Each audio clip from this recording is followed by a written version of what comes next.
Good afternoon.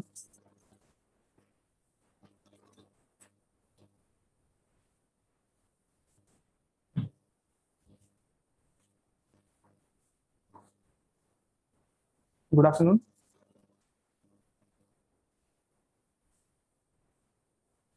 आवाज आ रही है क्लियर? आवाज क्लियर आ रही है? चलो ठीक है। ओके, सो कल डिस्कस कर रहे थे, we were discussing about the problem discuss कर रहे थे आपसे। क्वेश्चन में मेरे ख्याल से 8-10 क्वेश्चन तो हो गए थे कंप्लीट। 8-10 के आसपास क्वेश्चन हो गए होंगे, कुछ और क्वेश्चन बचे हुए हैं, उसको कर लेते हैं सॉल्व। 2-4 क्वेश्चन और बचे हुए हैं और सॉल्व करके देखते हैं। तो क्वेश्चन एक काम करो आप, शीट तो है ही सबके पास में। क्वेश्चन नंबर एक, इसमें क्या दे रखा है शीट में? 14, थोड़ा सा नंबर चेंज हो रखा है। क्वेश्चन 13 के बाद में क्वेश्चन 16 है, तो क्वेश्चन नंबर 16 कर लो पहले। क्वेश्चन नंबर 16 सॉल्व करो। 16 क्वेश्चन 16 सॉल्व करो 16। बताओ आंसर क्या होगा। अब ये कंसोलिडेशन का सबसे सिंपल क्वेश्चन है। अगर मतलब ये क्वेश्चन आपसे नहीं हो रहा तो मतलब ये बहुत ही बड़ी, देखो आंसर आ रहा है 1770.83 आ रहा है। हो गया था सर। ओके, 1770, यानी कि अप्रोक्सीमेटली लिख सकते हो 1771 डेज लिख सकते हैं। ठीक है, अप्रोक्सीमेटली 1771 डेज लिख सकते हैं ना। तो ये क्वेश्चन था आपके पास, क्वेश्चन नंबर 13।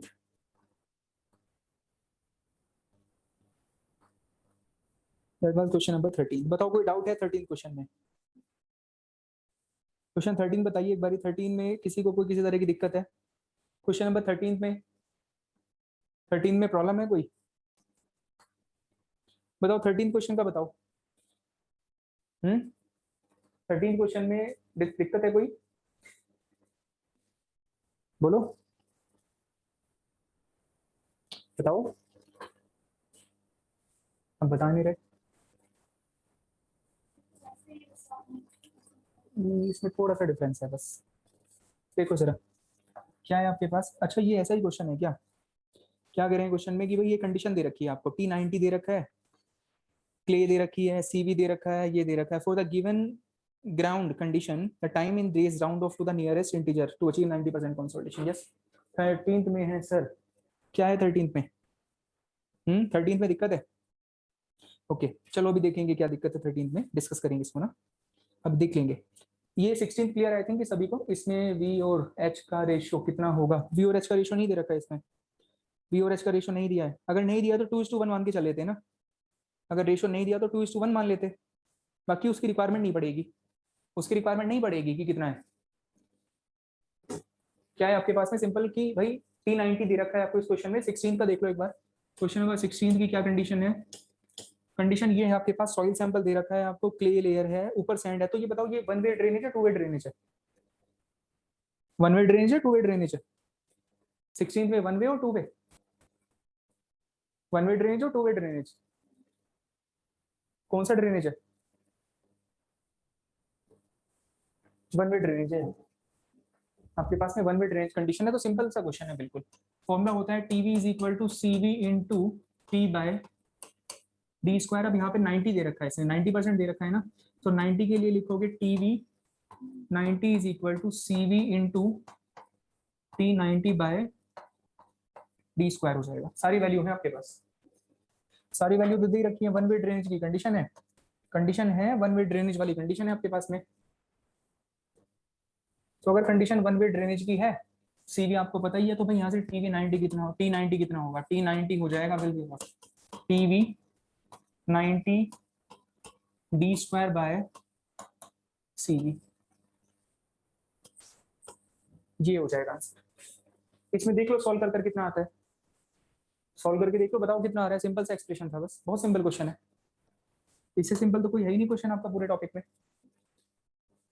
कितना आंसर आ रहा है सॉल्व करने के बाद? सारी वैल्यू है आपके पास में, TV90 भी है, DV है, CV भी आपके पास में है। कितना आंसर आ रहा है बताओ?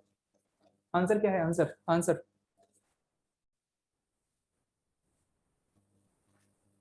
2.55 आ रहा है। मतलब 90% कंसोलिडेशन 2.55 डे में हो जाएगा। हम्म, किस यूनिट में बताया आंसर ये? ये कौन सी यूनिट है? अब ये कौन सी यूनिट है, मैं इसको क्या समझू, लीटर है, लीटर, ये लीटर में है फिर किलोमीटर में है? 2.55,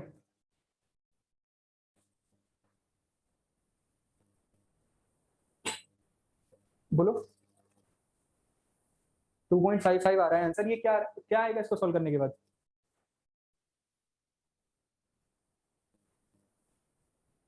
बताओ।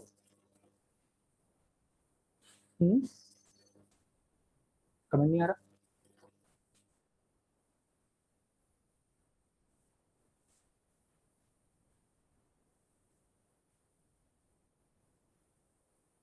बोलो।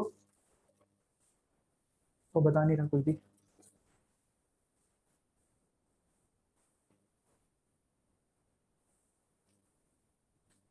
1771 डेज आ रहा है, 1771 डेज आ रहा है आंसर। 1771 डेज आएगा आंसर। 1771 डेज आ रहा है, ठीक है। अप्रोक्सीमेटली 1771 डेज आ जाएगा आंसर ना। Approximately that will be equal to 1771 days आ जाएगा आंसर अप्रोक्स। चलो, बट ये इतना टाइम नहीं लगना चाहिए कैलकुलेशन में। अब ये तो क्वेश्चन आपको घर से आने चाहिए थे करके। 1771 डेज आ रहा है आंसर, ठीक। अब एक मुझे एक कॉन्सेप्ट बता दो ऐसा जो यहाँ पर इस कोई भी आपने नया अप्लाई करना पड़ रहा है। कोई भी एक ऐसा कॉन्सेप्ट बताओ कि हाँ भाई इस क्वेश्चन में हमें ये चीज नहीं थी, ये चीज अप्लाई करनी पड़ी, इसलिए हमारे से ये क्वेश्चन नहीं हो पाया।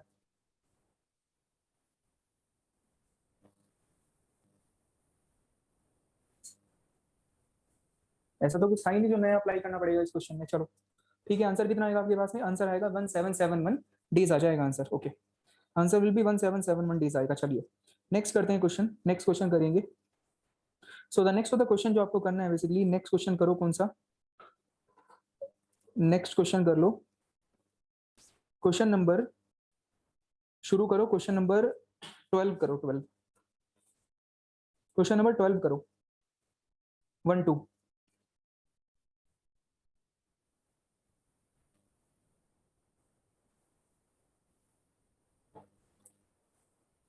क्वेश्चन नंबर 12 करो,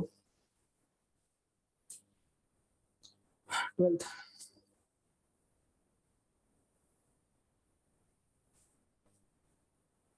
80, 80 बिल्कुल।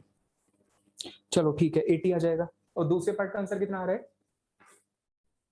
आंसर कितना होगा दूसरे पार्ट का? सर एमवी की वैल्यू बताना, बता दीजिए एमवी की वैल्यू कितनी होगी? एमवी की वैल्यू दे तो रखा है, एमवी की वैल्यू इसमें 0.25 है ना। एमवी दिया तो है 0.25, एमवी है तो कोफिशिएंट ऑफ वॉल्यूम कंप्रेसिबिलिटी 0.25, 0.25 है आपके पास में, ठीक। ये समझ नहीं आ रही क्या मतलब पढ़कर इसमें कि 0.25 लिखा है, या कुछ लिखने में सही तरह से नहीं लिखा, वो साफ साफ नहीं लिखा। आई थिंक क्लियर दिख रही है 0.25। सर कम होती है ना, क्या कम होती है? वैल्यू कम होती है। हम्म, ऐसा किसने कहा कम होती है? 100 आ रहा है, 100 आ रहा है आपका आंसर। सो देखो चलो फर्स्ट सब फर्स्ट आपको कैलकुलेट क्या करना है, सिंपल आपको निकालना है चेंज इन अफेक्टिव स्ट्रेस कितना होगा। What is the value of the change in affective stress, ये चीज हमने कैलकुलेट करनी है कि भाई अफेक्टिव स्ट्रेस में चेंज क्या होगा। फर्स्ट पार्ट कहता है कि what is the change in affective stress, affective stress में चेंज निकालो। सो कंडीशन दे रखी है सॉइल की, हमें सॉइल की कंडीशन दे रखी है। किस तरह की कंडीशन है सॉइल की जस्ट? अच्छा मुझे ये बताओ, इस क्वेश्चन में एक भी ऐसा स्टूडेंट है कोई जिसको डाउट आया हो? अगर एक भी ऐसा कहेगा कि हाँ करा दो सॉल्व तो मैं करा दूंगा, और अगर सब कहते हैं कि हाँ हो गया क्वेश्चन सॉल्व तो फिर डिस्कस नहीं करेंगे।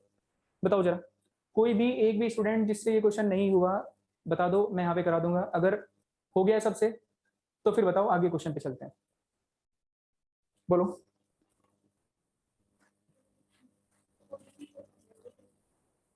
सर पार्ट 2 का आंसर हाँ 100 आएगा, बिल्कुल 100 ही आ रहा है सेकंड पार्ट का आंसर ना। आंसर आ रहा है सेकंड पार्ट का 100 ही आएगा मीटर में। 100 मीटर नहीं आएगा वो, देखो जरा करते हैं इसको सॉल्व ना। क्या कंडीशन है आपके पास में? कंडीशन है कि भाई ग्राउंड कंडीशन दे रखी है at a side are as shown in the figure. Ground condition at a side are as shown in the figure. अभी देखो सॉल्व कर रहे हैं, देख लो पहले क्या आंसर आएगा अभी आराम से ना, बाद में मैच कर लेना सही आ रहा है नहीं आ रहा। ठीक, the ground conditions at a site are shown in the given figure, the water table at site which was initially at a depth of 5 metre. Initially water table कहां पर थी आपकी? 5 मीटर डेप्थ पर थी। So initial water table level कहां पे था? 5 metre depth पे था। Initially the water table level was at 5 metre depth. Initially water table कहां पर था आपका? 5 मीटर डेप्थ पे था। ठीक है, 5 metre depth below the ground level and got permanently lowered to a depth of the 15 metre and got permanently lowered to a depth of 15 metre below the ground level. अब हुआ क्या? Initially 5 metre पे था, अब वो कहां चला गया आपका? लो हो चुकी है वाटर टेबल, और डाउन जाने के बाद में वो कहां पे पहुंच गया? 15 मीटर पे पहुंच चुका है। तो इनिशियली 5 मीटर पे था, फाइनली कहां पे पहुंच चुका? 15 मीटर पे पहुंच चुका आपका जो वाटर टेबल लेवल है। ये समझ में आता है चीज। अब आगे क्या कह रहा है भाई आपको कि अब ये हुआ क्यों ऐसा? बिकॉज आपने एक्सेसिव वाटर वहां से पंप कर दिया। अब होगा सिंपल, जब आप एक्सेसिव वाटर निकालोगे तो वाटर टेबल कहां जाएगी? नीचे जाएगी, सिंपल। ठीक है, due to pumping of the water table over the few years. Gamma W दे रखा है, यूनिट वेट दे रखी है सैंड की, वाटर टेबल से ऊपर कितनी है, and unit weight of sand and clay below the water table कितनी है, वो भी वैल्यू आपको बता रखी है। कोएफिशिएंट ऑफ वॉल्यूम कंप्रेसिबिलिटी दे रखा है। पूछा है कि what is the change in effective stress in kilometre per metre square at the mid depth of the clay layer due to the lowering of the water table. Water table के low होने की वजह से clay की mid depth पर कितना effective stress में change निकल कर आएगा, ये चीज आपसे पूछ रहा है। बहुत सिंपल क्वेश्चन है। क्ले की थिकनेस कितनी है आपके पास? 5 मीटर है। क्ले थिकनेस है आपके पास में 5 मीटर है। 5 metre is the value of the thickness of the clay. ये क्ले की थिकनेस होगी आपके पास में। इससे ऊपर है आपके पास ये 20 मीटर है। ये 20 मीटर दे रखा है क्वेश्चन में, 20 मीटर दे रखा है, ये 20 मीटर है। इनिशियली वाटर टेबल कहां पर थी? इनिशियली वाटर टेबल थी आपके पास यहाँ पे 5 मीटर पे, और फाइनली वाटर टेबल कहां पर पहुंच गई? यहाँ पर पहुंच चुकी 15 मीटर पे। फाइनली पहुंच गई आपकी वाटर टेबल कहां पर? 15 मीटर पर वाटर टेबल पहुंच गई। This is initial water table level, this is final water table level. यहाँ पे क्या है? ठीक है, चलिए ये चीज समझ में आ गई आपको ना।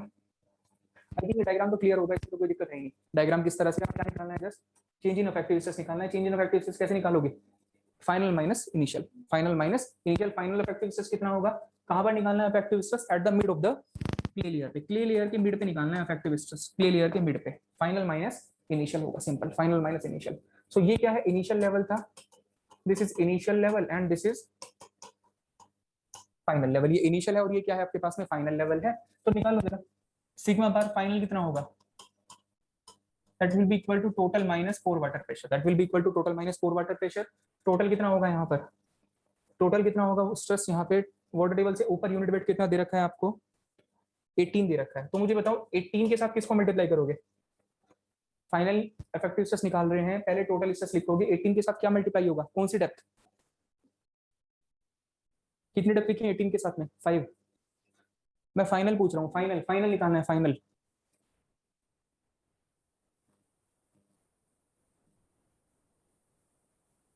फाइनल इफेक्टिव स्ट्रेस तो ये होगा ना जब वाटर टेबल यहाँ पर आ चुकी है आपकी। जब वाटर टेबल यहाँ पर आ चुकी है उस समय पे आप फाइनल इफेक्टिव स्ट्रेस निकालोगे। तो 18 वाटर टेबल से ऊपर का जो सॉइल है उसका यूनिट वेट है कितना?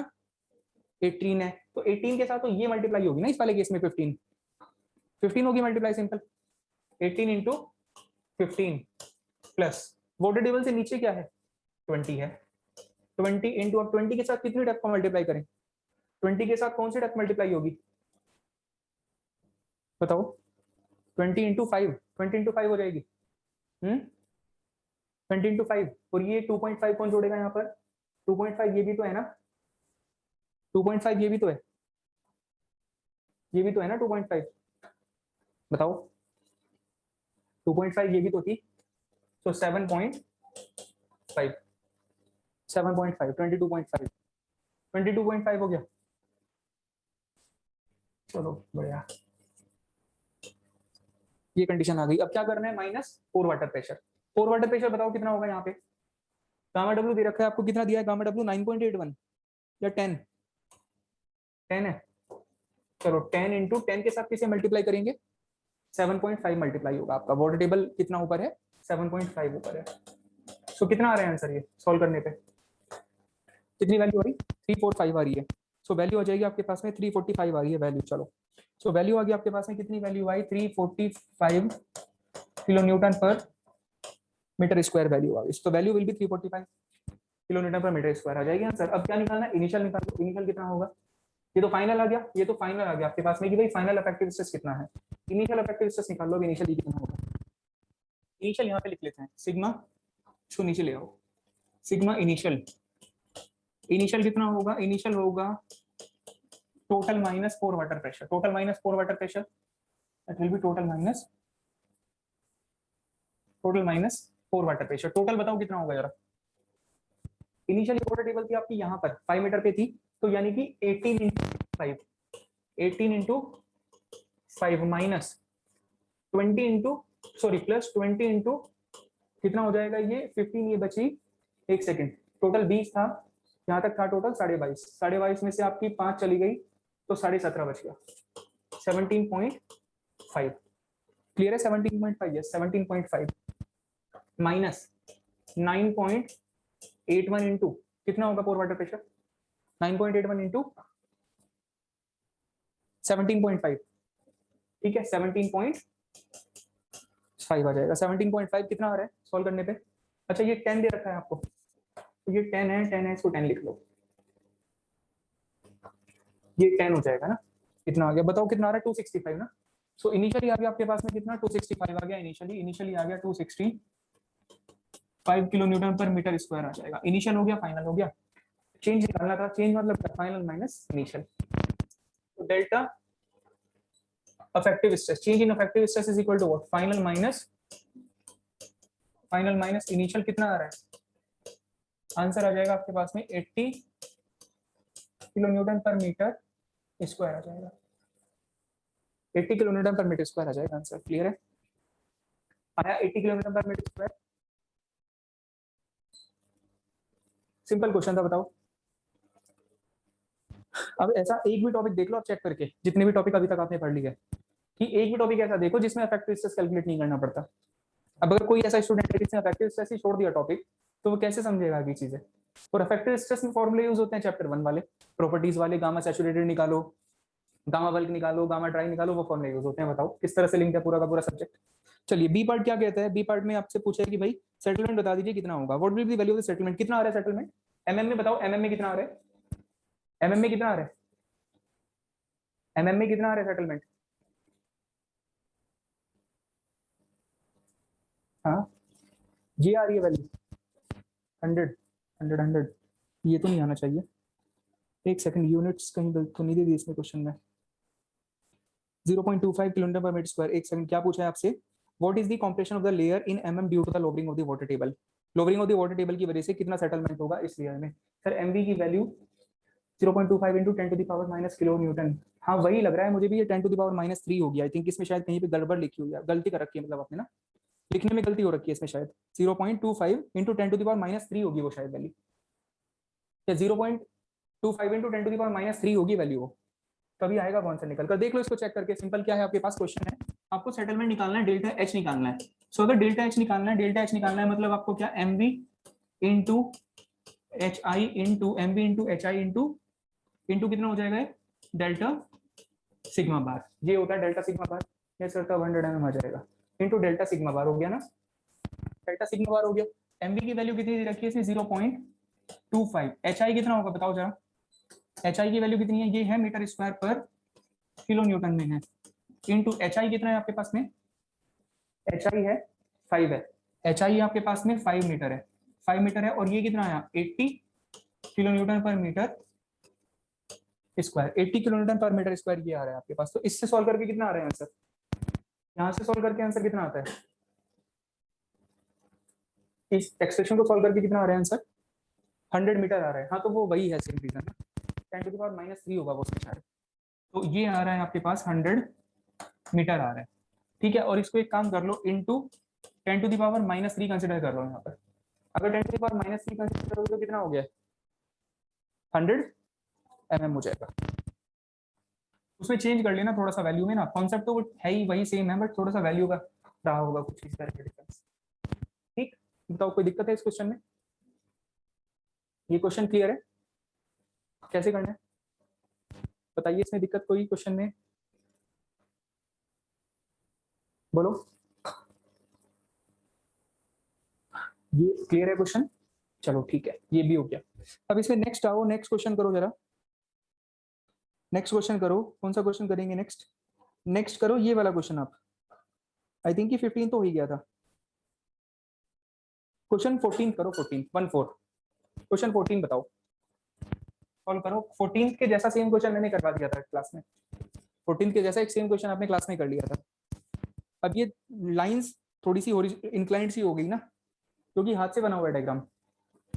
इसका जो डायग्राम दे रखा है ना 14 का, थोड़ी इंक्लाइंड हो गई ये लाइन। इसका रीजन क्या है कि हाथ से बना रखा है डायग्राम, तो हाथ से बनाओगे तो एग्जैक्टली परफेक्ट हॉरिजॉन्टल नहीं मिलेगी आपको लाइन।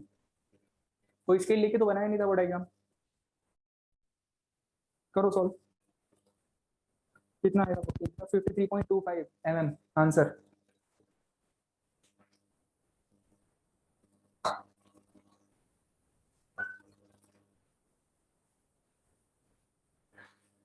फिफ्टी थ्री आ रहे हैं ना, चलो ठीक है 53 आएगा आंसर, बिल्कुल 53 के आसपास ही आएगा आंसर।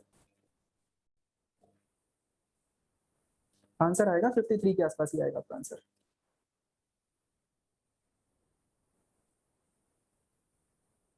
आंसर तो 53 के आसपास ही आ जाएगा।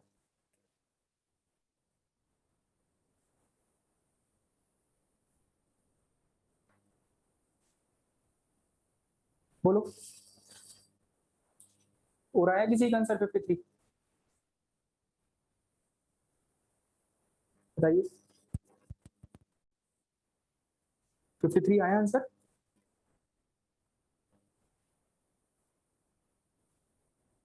नहीं आ रहा?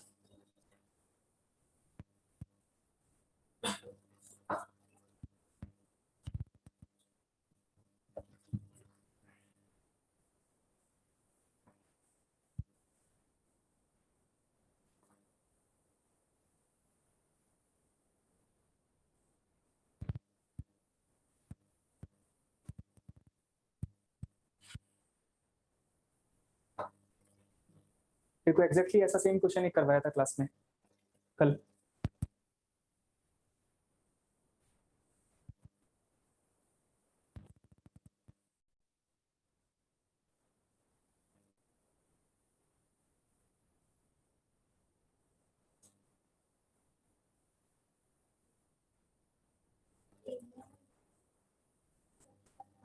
हाँ सर्कल है, सर्कल।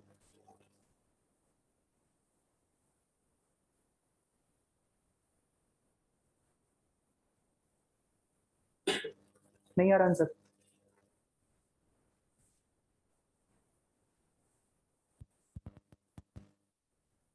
बताओ आ रहा है क्वेश्चन समझ? क्या करना है?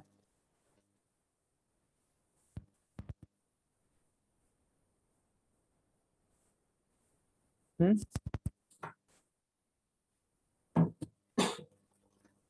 आ रहा है क्वेश्चन?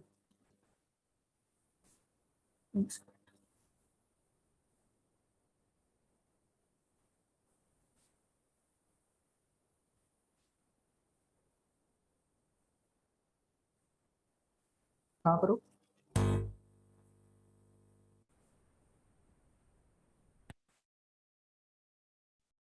देखो जरा क्या करना है, सिंपल है। तो क्या बोला क्वेश्चन में? क्वेश्चन में बोला है भाई कि a water tank is to be constructed on a soil as shown in the given figure. A circular footing of the diameter, a circular footing है जिसका डायमीटर कितना है? 3 मीटर का डायमीटर था, 3 मीटर डायमीटर था इसका।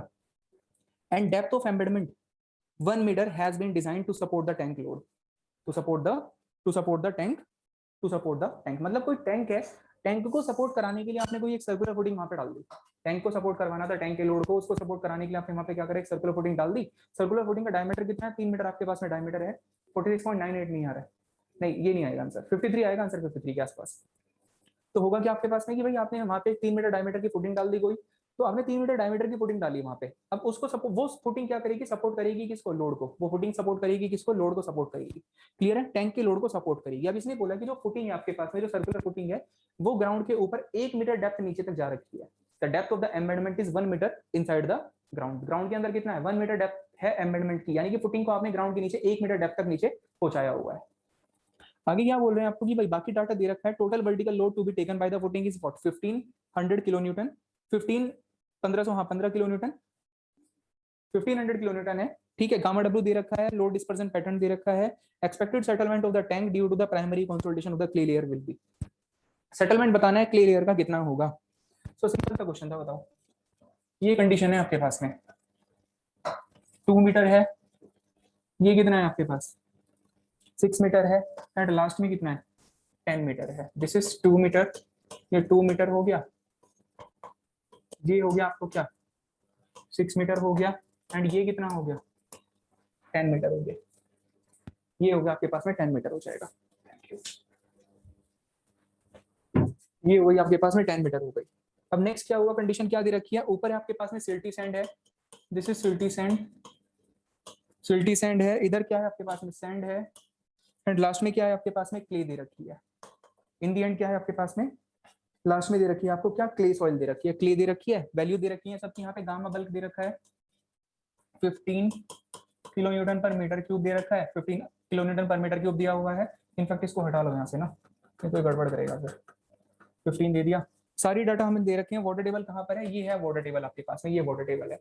अब कंडीशन क्या दी है सॉइल में कि इसके ऊपर आपने एक सर्कुलर फुटिंग डाली, कोई सर्कुलर फुटिंग को हम ग्राउंड के अंदर कितना लेकर जा रहे हैं, सर्कुलर फुटिंग को हम ग्राउंड के अंदर लेकर जा रहे हैं कितनी डेप्थ तक, हाँ एम्बेडमेंट की डेप्थ कितनी है आपके पास में 1 मीटर है। सो 1 मीटर अगर एम्बेडमेंट की डेप्थ है मतलब इसके मिडिल तक आएगी, कहीं इसके मिडिल तक, इसके मिडिल तक रहेगी क्या सर्कुलर फुटिंग, ये कंडीशन है जस्ट। तो कुछ बचा ही नहीं क्वेश्चन में फिर तो, अब तो कुछ बचा ही नहीं है, सिंपल ये फुटिंग आ गई आपके पास, फुटिंग के ऊपर लोड कितना अप्लाई करना है 1500 किलो न्यूटन, 1500 ये लोड अप्लाई करवा रखा है फुटिंग के ऊपर, फुटिंग के ऊपर लोड कितना है 1500 किलो न्यूटन लोड है। सो कैसे निकालोगे, सीसी भी दिया है शायद, सारा डाटा तो है आपके पास में। अब ये बताओ यहाँ पर सीसी भी दे रखा है, सीआर भी दे रखा है, सीसी भी दिया है, सीआर भी दिया है, कौन सी यूज करोगे, कौन सा यूज करोगे, सीसी या फिर सीआर, सीसी या फिर सीआर, सीसी, सीसी। तो उसके बराबर में उसका आंसर भी लिखा है नॉर्मली कंसोलिडेटेड क्ले, उसके बराबर में आंसर भी लिख रखा है। क्यों यूज करेंगे सीसी, क्योंकि क्ले कैसी है आपके पास नॉर्मल कंसोलिडेशन कंडीशन है, तो इसलिए क्या यूज करेंगे हम लोग, सीसी यूज कर लेंगे। सो फॉर्मूला क्या होगा आपके पास में, delta H will be equal to what, delta H is equal to what, क्या होगा H I C C upon 1 plus E I into log base 10 sigma bar final divided by sigma bar initial हो गया। ये simple condition है। अब निकालो जरा value, sigma bar initial निकालो, सिग्मा बार इनिशियल निकालो, पहले निकालोगे कहां पर इनिशियल सिग्मा बार, किस पॉइंट पे, किस पर्टिकुलर डेप्थ पर, ग्राउंड लेवल से किस पर्टिकुलर डेप्थ पर आएगी वैल्यू, बताओ जरा कहां पर निकालना है, किस डेप्थ पे,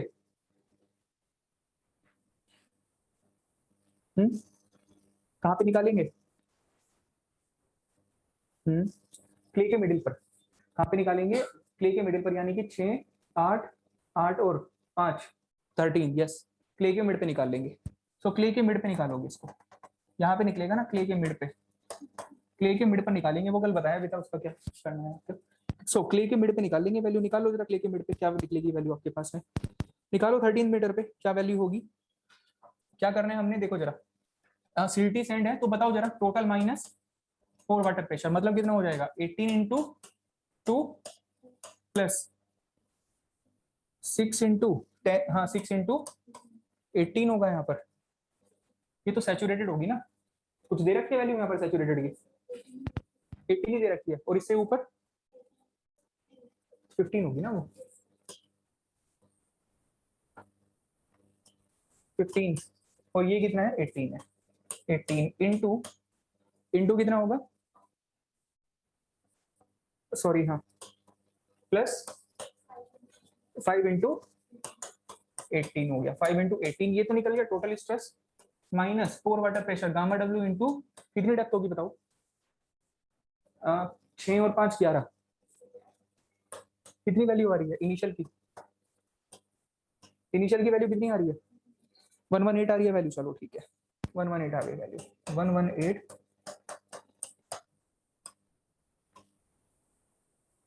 ये वैल्यू आ गई आपके पास में ना, किलो न्यूटन पर मीटर स्क्वायर होगी वो, क्यों बता रहे हो तुम, किलो न्यूटन पर मीटर क्यूब स्क्वायर आ गई, सॉरी वैल्यू, चलो स्क्वायर आ गई। अब इनिशियल तो निकाल दिया, अब क्या निकालना पड़ेगा, चेंज कितना होगा, अब चेंज निकालो, चेंज निकालो, चेंज निकालेंगे जरा, इस तरह से डिस्ट्रीब्यूशन होगा, distribution will be something like this, ऐसे करके होगा कुछ आपके पास में, क्या डिस्ट्रीब्यूशन इस तरह से होगा, डिस्ट्रीब्यूशन 2:1 के रेशियो में, 2:1 रेशियो दे रखा है। तो क्या हुआ यहाँ पर कि भाई यहाँ पर डायमीटर है कितना 3 मीटर डायमीटर है, यहाँ पे डायमीटर है आपके पास में 3 मीटर है, इस लेवल पे डायमीटर है 3 मीटर, तो हम यहाँ से कितना नीचे चले गए कितना वर्टिकल गए हम, 1 मीटर, तो ये एक तो ये हो गई, और 6 ये हो गई, 6 और 5 ये, तो 6 और 5 11, एक 12 हो गया, यानी कि 12 नीचे जाएंगे हम। 12 वर्टिकल नीचे गए, यहाँ से यहाँ तक हम कितना नीचे जा रहे हैं, 12 वर्टिकल नीचे जा रहे हैं हम। यहाँ से यहाँ तक हम गए हैं 12 वर्टिकल नीचे। अगर 12 वर्टिकल नीचे गए तो हॉरिजॉन्टल कितना चले गए, हॉरिजॉन्टल कितने चले गए, हॉरिजॉन्टल 6 चले गए। चलो ठीक है, अब 6 हॉरिजॉन्टल गए एक साइड में, सिर्फ 6 तो एक साइड में है ना, इसी तरह से 6 क्या होगा आपका, दूसरी साइड में भी तो होगा भाई। 6 तो हम सिर्फ इधर की साइड आए, 6 इधर भी तो होगा, तो टोटल डायमीटर कितना हो गया, 6 + 6 + 3, 15 डायमीटर निकल कर आ गया आपके पास में। क्या आएगा, 16, 6 + 6 + 3 मतलब 15 आ गया आपके पास में, 15 आ गया, सिंपल। अब क्या करना है, जस्ट देखो जरा, तो चेंज निकाल लो जरा।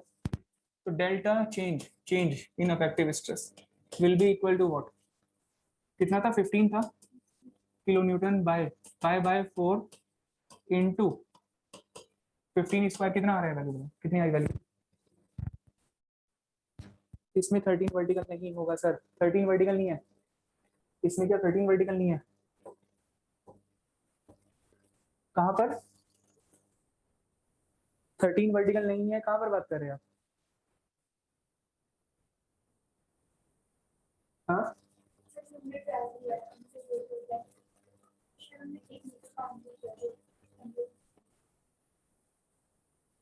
कहाँ पर बता रहे हैं 13 नहीं होगा वर्टिकल, 13 वर्टिकल कहाँ पर नहीं है। अमेंडमेंट की डेप्थ भी काउंट कर ली सर, अच्छा अमेंडमेंट की डेप्थ भी काउंट कर ली, हाँ ठीक है, 12 होगी ना, वो तो 12 होगी आपके पास, 12 होगी ना वर्टिकल, वर्टिकल 12 है, वो 12 आ रही है ना, हाँ 12 है, तो 12 में 6 इधर हो गया, 6 इधर हो गया। एक सेकंड, ये क्या कंफ्यूजन हो रहा है, समझ नहीं आ रहा।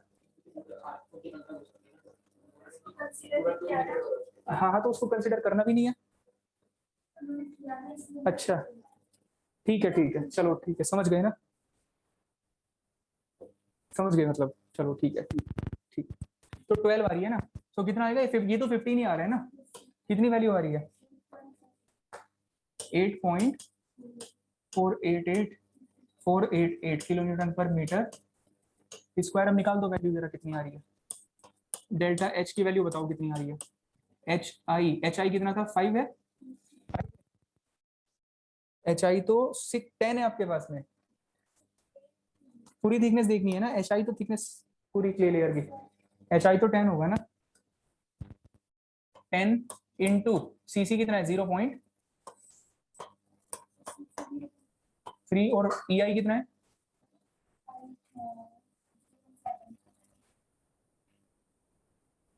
0.17 है, लोग बेस 10, तो कितना हो गया, 11, पहले केस में कितना था, 118 प्लस 8.488 डिवाइड बाय 118, कितना आ गया आंसर, बता दो जरा। आंसर 53.23 आ रहा है, 53.23 आ रहा है, चलो ठीक है, 53.23 आ रहा है आंसर, आंसर आ जाएगा 53 point, this is the answer, settlement है। सो ये है आपके पास में क्या, सेटलमेंट है, चलो एम एम होगा ना, ठीक है, एम आ गया, 53.23 आ जाएगा answer, this is the condition. अब देखो ऐसे ऐसे क्वेश्चन आते हैं, सो ये वैसे दिखने में बड़े लग रहे हैं क्वेश्चन बस, बट अगर खुद से सॉल्व करोगे तो 5 मिनट में हो जाते हैं, 2-3 मिनट में बस। अब खुद से तो यहाँ पे मतलब यहाँ पे करने में तो लगता है टाइम बहुत ज्यादा, वैसे टाइम थोड़ी लगता है इसमें करने में, सिंपल सिंपल से क्वेश्चन होते हैं, ठीक है, बहुत इजी इजी से क्वेश्चन होते हैं। चलिए ये वाली कंडीशन आ गई आपके पास में ना, सो एक ये और क्वेश्चन था,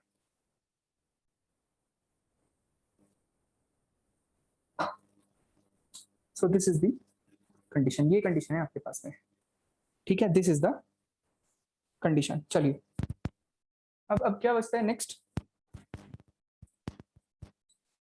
अब क्वेश्चन तो मेरे ख्याल से काफी हद तक कवर हो गए आपके, इस टॉपिक के भी क्वेश्चन हो गए, बाकी क्वेश्चन आपसे करे, कौन से टॉपिक के, परमिबिलिटी वाले के भी करे थे बहुत सारे क्वेश्चन, है ना, उसमें भी बहुत सारे क्वेश्चन कराए थे। अब इसमें थोड़ा सा थ्योरी डिस्कस करते हैं, पहले थोड़ी बहुत थ्योरी बची है, बाकी क्वेश्चन और करेंगे अभी। थोड़ी बहुत क्वेश्चन है, वो थ्योरी है आपके पास में, जो जस्ट ये फिनिश होने वाला है चैप्टर आपका, थोड़ा बहुत लास्ट फिनिशिंग पार्ट बचा हुआ है, उसको खत्म कर लेते हैं। ठीक है, चलिए देखिए जरा कैसे है next. So the next the condition हमने जो डिस्कस करनी है, हम नेक्स्ट थोड़ी थ्योरी शुरू करते हैं। सो थ्योरी आपकी किस तरह से रहेगी भाई, किस तरह से कंडीशन है। प्राइमरी कंसल्टेशन के बारे में तो ऑलमोस्ट आपने काफी सारी चीज डिस्कस कर ली है। तो 6 और 10 में बता डाटा मिस है, 6 और 10 में डाटा मिस है, क्या है 6 और 10?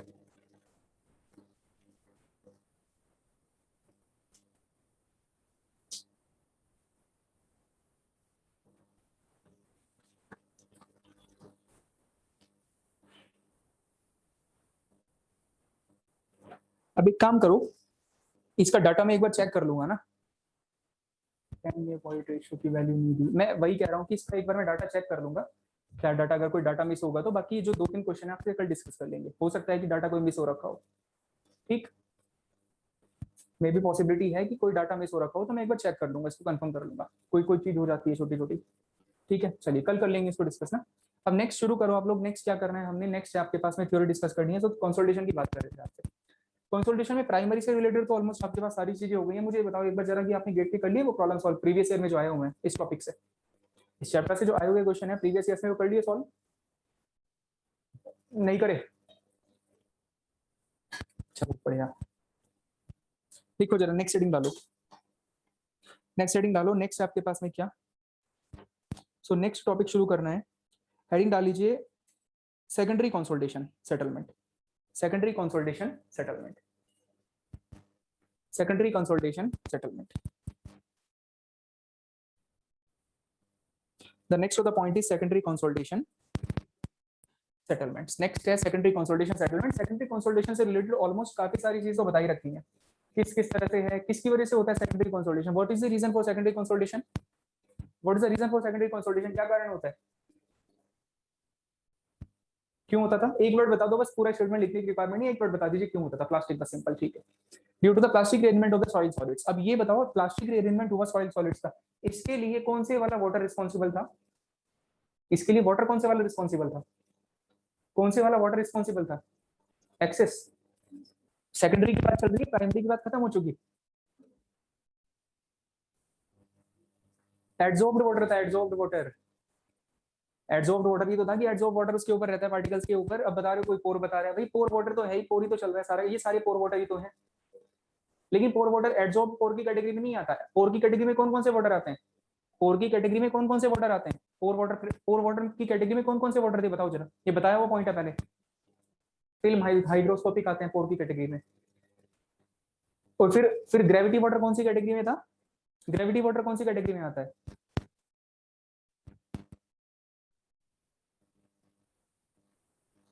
ग्रेविटी वाटर कौन सी कैटेगरी में, और कैपिलरी वाटर कौन सी कैटेगरी में है, कैपिलरी वाटर, कैपिलरी वाला कौन सी कैटेगरी में था, ये एक बार लेक्चर देखना जब कैपिलरिटी वाला केस करवाया था आपको, स्टार्टिंग में जब इफेक्टिव से शुरू करा था, आई थिंक उसी टाइम पे बताया था कैपिलरिटी वाला केस जब वाटर कंटेंट के बारे में बता रहे थे, वाटर कंटेंट की डिटर्मिनेशन जिस टाइम पर बताई थी उस समय पे चेक करके देखना, वहां पर समझाया हुआ है कि पोर वाटर की कैटेगरी में कौन कौन से आते हैं, एड्सॉर्ब्ड वाटर क्या था, फिल्म क्या था, हाइग्रोस्कोपिक क्या था, अभी किसी के आंसर नहीं आ रहे निकल कर, ऐसी कंडीशन है। ठीक है, एड्सॉर्ब्ड वाटर रिस्पॉन्सिबल होता है, ठीक है, कौन सा वाटर रिस्पॉन्सिबल था, एड्सॉर्ब्ड वाटर रिस्पॉन्सिबल होता है फॉर द सेकेंडरी कंसोलिडेशन के इफेक्ट के लिए। एड्सॉर्ब्ड वाटर बताया था कि जो ये वो पानी है जो कि रहेगा किसके ऊपर, पार्टिकल्स के ऊपर, जो कि पानी रहेगा पार्टिकल्स के ऊपर because of the forces of attraction, forces of attraction, film और एड्सॉर्ब, हाँ हाँ इसी के पार्ट है, बिल्कुल इसी के पार्ट है, बट मैंने ये पूछा था ना पोर वाटर की कैटेगरी में कौन से आते हैं, मैंने पूछा पोर की कैटेगरी में कौन से आते हैं, आपने बताया फिल्म और हाइग्रोस्कोपिक आते हैं। फिल्म और हाइग्रोस्कोपिक क्या पोर की कैटेगरी, मतलब आपका स्टेटमेंट ठीक है, स्टेटमेंट गलत नहीं बता रहा मैं, बट स्टेटमेंट जो नहीं पूछा आपने वो बता दिया।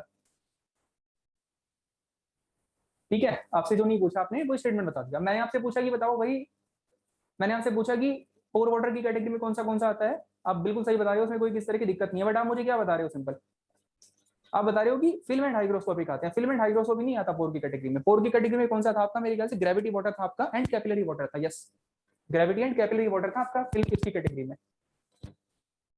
चलिए ठीक है, ये अब इसका बताया था, ये होता क्या है कि जो एडजॉर्ब्ड पार्टिकल्स, जो एडजॉर्ब्ड लेयर होती है, जो एडजॉर्ब लेयर है आपके पास में, एडजॉर्ब वाटर है, जब बेसिकली उसके ऊपर लोड अप्लाई होगा तो वो जो एडजॉर्ब वाटर है उसमें बेसिकली मूवमेंट आपको कुछ ना कुछ देखने को मिलता है। जब एडजॉर्ब वाटर मूव करता है बेसिकली आपका उसका डिफॉर्मेशन होता है, तो पार्टिकल्स कुछ ना कुछ अपना ओरिएंटेशन चेंज करते हैं। That is called as the secondary plastic element of the soil solids. Plasticity, plasticity property कौन सी किस वाटर की वजह से होती थी? प्लास्टिसिटी प्रॉपर्टी किस वाटर की वजह से थी? प्लास्टिसिटी प्रॉपर्टी किस वाटर की वजह से थी? एडजॉर्ब की वजह से तो होती है प्लास्टिसिटी प्रॉपर्टी। भाई ये चल क्या रहा है, ये प्लास्टिक रिएरेंजमेंट चल रहा है पार्टिकल्स का, प्लास्टिक रिएरेंजमेंट चल रहा है, मतलब प्लास्टिसिटी प्रॉपर्टी है। और प्लास्टिसिटी कौन से वाटर की वजह से थी? एडजॉर्ब वाटर की वजह से। देखो सिंपल से पॉइंट है। तो ये मतलब आता है यहाँ से समझ में। अब ये हुआ क्या, ये अगर हमने कांस्टेंट कांस्टेंट लोडिंग अप्लाई करने पे, अब यहाँ पर ये बताओ, जब हम सेकेंडरी कंसोलिडेशन की बात कर रहे हैं तो क्या आप लोडिंग को चेंज कर रहे हो? सेकेंडरी ये ऑलरेडी हो चुके पॉइंट। सेकेंडरी कंसोलिडेशन के टाइम पे क्या हम लोडिंग चेंज करेंगे? नहीं, लोडिंग चेंज नहीं करे। सेम लोडिंग पर भी हमें क्या मिल रहा है? कुछ ना कुछ सेटलमेंट मिल रहा है। सेम लोडिंग पर कुछ ना कुछ सेटलमेंट मिल रहा है। सेम लोडिंग पर अगर सेटलमेंट मिल रहा है तो ये बताओ क्या यहाँ पर सेटलमेंट वाटर के एक्सपल्शन की वजह से हो रहा है? क्या यहाँ पे सेटलमेंट वाटर के एक्सपल्शन की वजह से हो रहा है क्या? नहीं, वाटर के एक्सपल्शन तो खत्म हो चुका ऑलरेडी, वो कहानी खत्म हो चुकी, प्राइमरी वाली कहानी खत्म हो चुकी है, उसकी वजह से कोई सेटलमेंट नहीं हो रहा है। ठीक है, ये सेटलमेंट हो रहा है because of the plastic arrangement of the soil solids. अब होगा किसकी? एडजॉर्ब्ड वाटर की वजह से। एडजॉर्ब्ड वाटर है आपके पास, होगा सेम कांस्टेंट लोडिंग पे, सेम कांस्टेंट लोडिंग अप्लाई कर रखी है, तब भी सेटलमेंट हो रहे हैं, तब भी सेटलमेंट हो रहे हैं। क्या कोई एक्सपल्शन होगा पानी का? क्या कोई पानी का एक्सपल्शन होगा?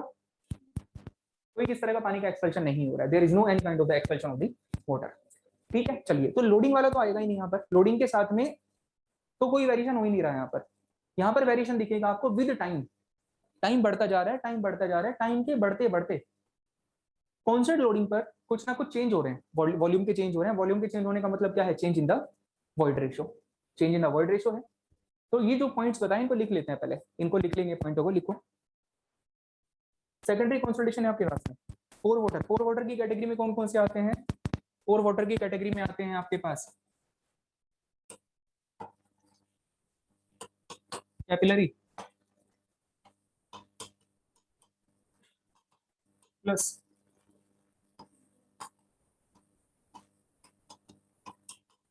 कैपिलरी प्लस ग्रेविटी, ये आते हैं पोर की कैटेगरी में। लिखो, नोट करके लिखो। It is not related with the it is not related with the it is not related with the it is not related with the dissipation of it is not related with the dissipation of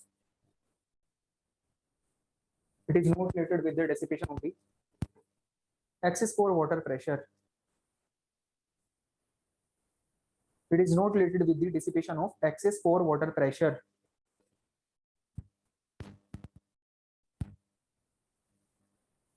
It is not related with the dissipation of excess pore water pressure. तो ये तो point clear है। ये किसी access पोर water pressure से के dissipation से related नहीं है, वो तो डिसिपेट हो चुका आपका प्राइमरी के टाइम पे। सेकंड है the rate of secondary consolidation, the rate of secondary consolidation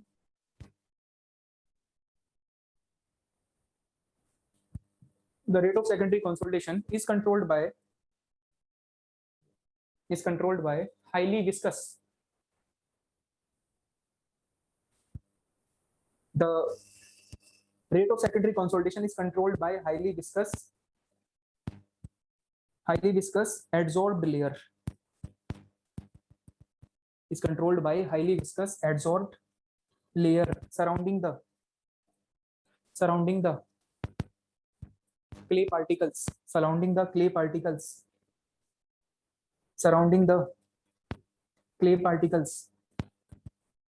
in the soil, surrounding the clay particles in the soil, surrounding the clay particles in the soil, surrounding the clay particles in the soil। बताओ ये clear है नहीं है point? अब एक property आ गई आपके पास में यहाँ से एडसॉर्ब्ड वाटर की निकलकर, एक प्रॉपर्टी पता लगी एडसॉर्ब्ड वाटर की। एडसॉर्ब्ड वाटर की विस्कोसिटी कैसी होती है? एडसॉर्ब्ड वाटर कैसा होता है जनरली? विस्कोसिटी कैसी रहती है इसकी? हाईली विस्कस रहता है पानी। ये पानी कैसा होता है? हाईली विस्कस होता है, that is highly viscous. So the viscosity of the adsorbed water is very very high. So ये प्रॉपर्टी आती है। तो जो rate of secondary consolidation is generally controlled by adsorbed water, is generally controlled by adsorbed water. Adsorbed water इसको control करता है जो कि हाईली विस्कस होता है आपके पास में। लिखो नेक्स्ट पॉइंट। हेडिंग डालो secondary compression index, secondary compression index. क्या लिखना है? सेकेंडरी कॉम्प्रेशन इंडेक्स लिखना है, सेकेंडरी कॉम्प्रेशन इंडेक्स, या इसी को स्लैश करके लिख लो coefficient of secondary consolidation, coefficient of secondary consolidation, coefficient of secondary consolidation.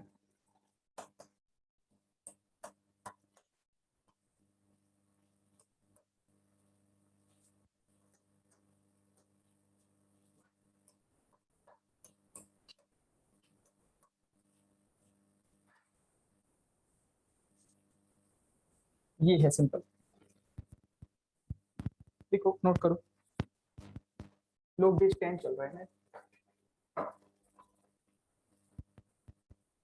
क्या मतलब हुआ यहाँ से समझ में क्या आता है? अब देखो जरा, हमने कंप्रेशन इंडेक्स पढ़ा था, कंप्रेशन इंडेक्स, कंप्रेशन इंडेक्स आपके पास में क्या change in the volt ratio divided by the change in the effective stress था, मतलब लोग में था वो, लोग स्केल पे लोग change in the effective stress था। क्या यहाँ पर कोई अफेक्टिव स्ट्रेस का चेंज हो रहा है सेकेंडरी के टाइम पे? क्या सेकेंडरी के टाइम पे कोई अफेक्टिव स्ट्रेस का चेंज नहीं हो रहा? There is no change in the effective stress, कोई किस तरह का चेंज नहीं हो रहा अफेक्टिव स्ट्रेस, लेकिन क्या चेंज कर रहा है यहाँ पे? टाइम के साथ अभी भी सेटलमेंट मिल रहे हैं, टाइम के साथ यहाँ पर अभी भी सेटलमेंट्स होते हैं, तो अफेक्टिव स्ट्रेस तो चेंज हो ही नहीं रहा भाई, सेकेंडरी शुरू हो चुका, मतलब प्राइमरी की कहानी खत्म हो गई आपकी, प्राइमरी वाला कोई कॉन्सेप्ट आपको नहीं उठाना है यहाँ पर। आप कहोगे कि यहाँ पर तो चेंज इन अफेक्टिव स्ट्रेस आना चाहिए था, वो तो खत्म हो गई कहानी ऑलरेडी। अब सेकेंडरी शुरू हुआ है, सेकेंडरी क्या है? विद टाइम कुछ सेटलमेंट मिलते रहते हैं, टाइम के साथ मिल रहे हैं सेटलमेंट, जैसे जैसे टाइम बढ़ता रहेगा सेटलमेंट मिलते रहेंगे, मतलब अफेक्टिव स्ट्रेस तो कोई चेंज नहीं हो रहा, वो तो सेम है, एज इट इज सेम है। विद टाइम चेंज मिलते रहेंगे, किसमें आपको मिलते रहेंगे? चेंज मिलते रहेंगे वॉल्यूम में, चेंज मिलते रहेंगे वॉइड रेशियो में, उसी को आप क्या कहते हो? सेटलमेंट कहते हो। तो जैसे आपने लिखा था प्राइमरी कंसोलिडेशन सेटलमेंट के लिए, आपने लिखा था क्या? सीसी लिखा था, change in void ratio divided by लोग चेंज इन अफेक्टिव स्ट्रेस था। यहाँ पर क्या लिखोगे? लोग चेंज इन टाइम है, क्योंकि अफेक्टिव स्ट्रेस थोड़ी यहाँ पर चेंज हो रहा है, यहाँ पर क्या चेंज हो रहा है आपके पास? जस्ट यहाँ पर तो टाइम चेंज हो रहा है, टाइम के साथ में मिल रहा है सेटलमेंट। आया नहीं आया समझ में? बताओ जरा, क्लियर है चीज? ये क्लियर है पॉइंट? हाँ टाइम, अभी अभी लिखेंगे, स्कोर भी लिखेंगे, कौन सा टाइम होगा वो बताएंगे अभी। अभी जस्ट इसको बताओ कि ये क्लियर है नहीं है, टाइम कैसे लेना है वो भी बताएंगे अभी, ये चीज क्लियर होगी आपकी ना।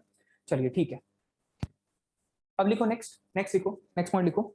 तो जैसे आपका सीसी था, जैसे सीसी था वैसे क्या है? सी अल्फा है, जैसे सीसी था इन द सिमिलर वे क्या है आपके पास में? सी अल्फा भी है। सी अल्फा मतलब coefficient of the secondary consolidation. CC बताता था प्राइमरी कंसोलिडेशन का रेट, ये क्या बताएगा आपको? ये सेकेंडरी कंसोलिडेशन की जानकारी देगा हमें, ये देगा जानकारी, सेकेंडरी कंसोलिडेशन की जानकारी देगा। So the next of the point क्या है आपके पास में? एक रिलेशन है इंपॉर्टेंट, रिलेशन है C alpha is equal to what? C C by 1 plus E nought है। अब देखो सी सी एंड सी अल्फा के बीच में रिलेशन लिख लिया आपने, this is the relation between C C and C alpha, C C and C alpha.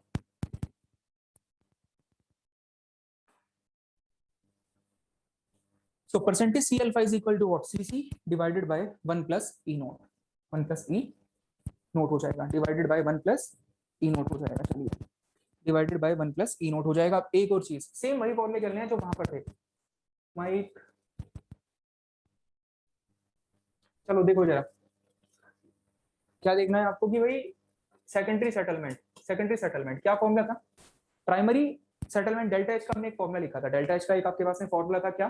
Delta E into H I divided by 1 plus E note, ये formula था, एक लिखा था फॉर्मूला हमने।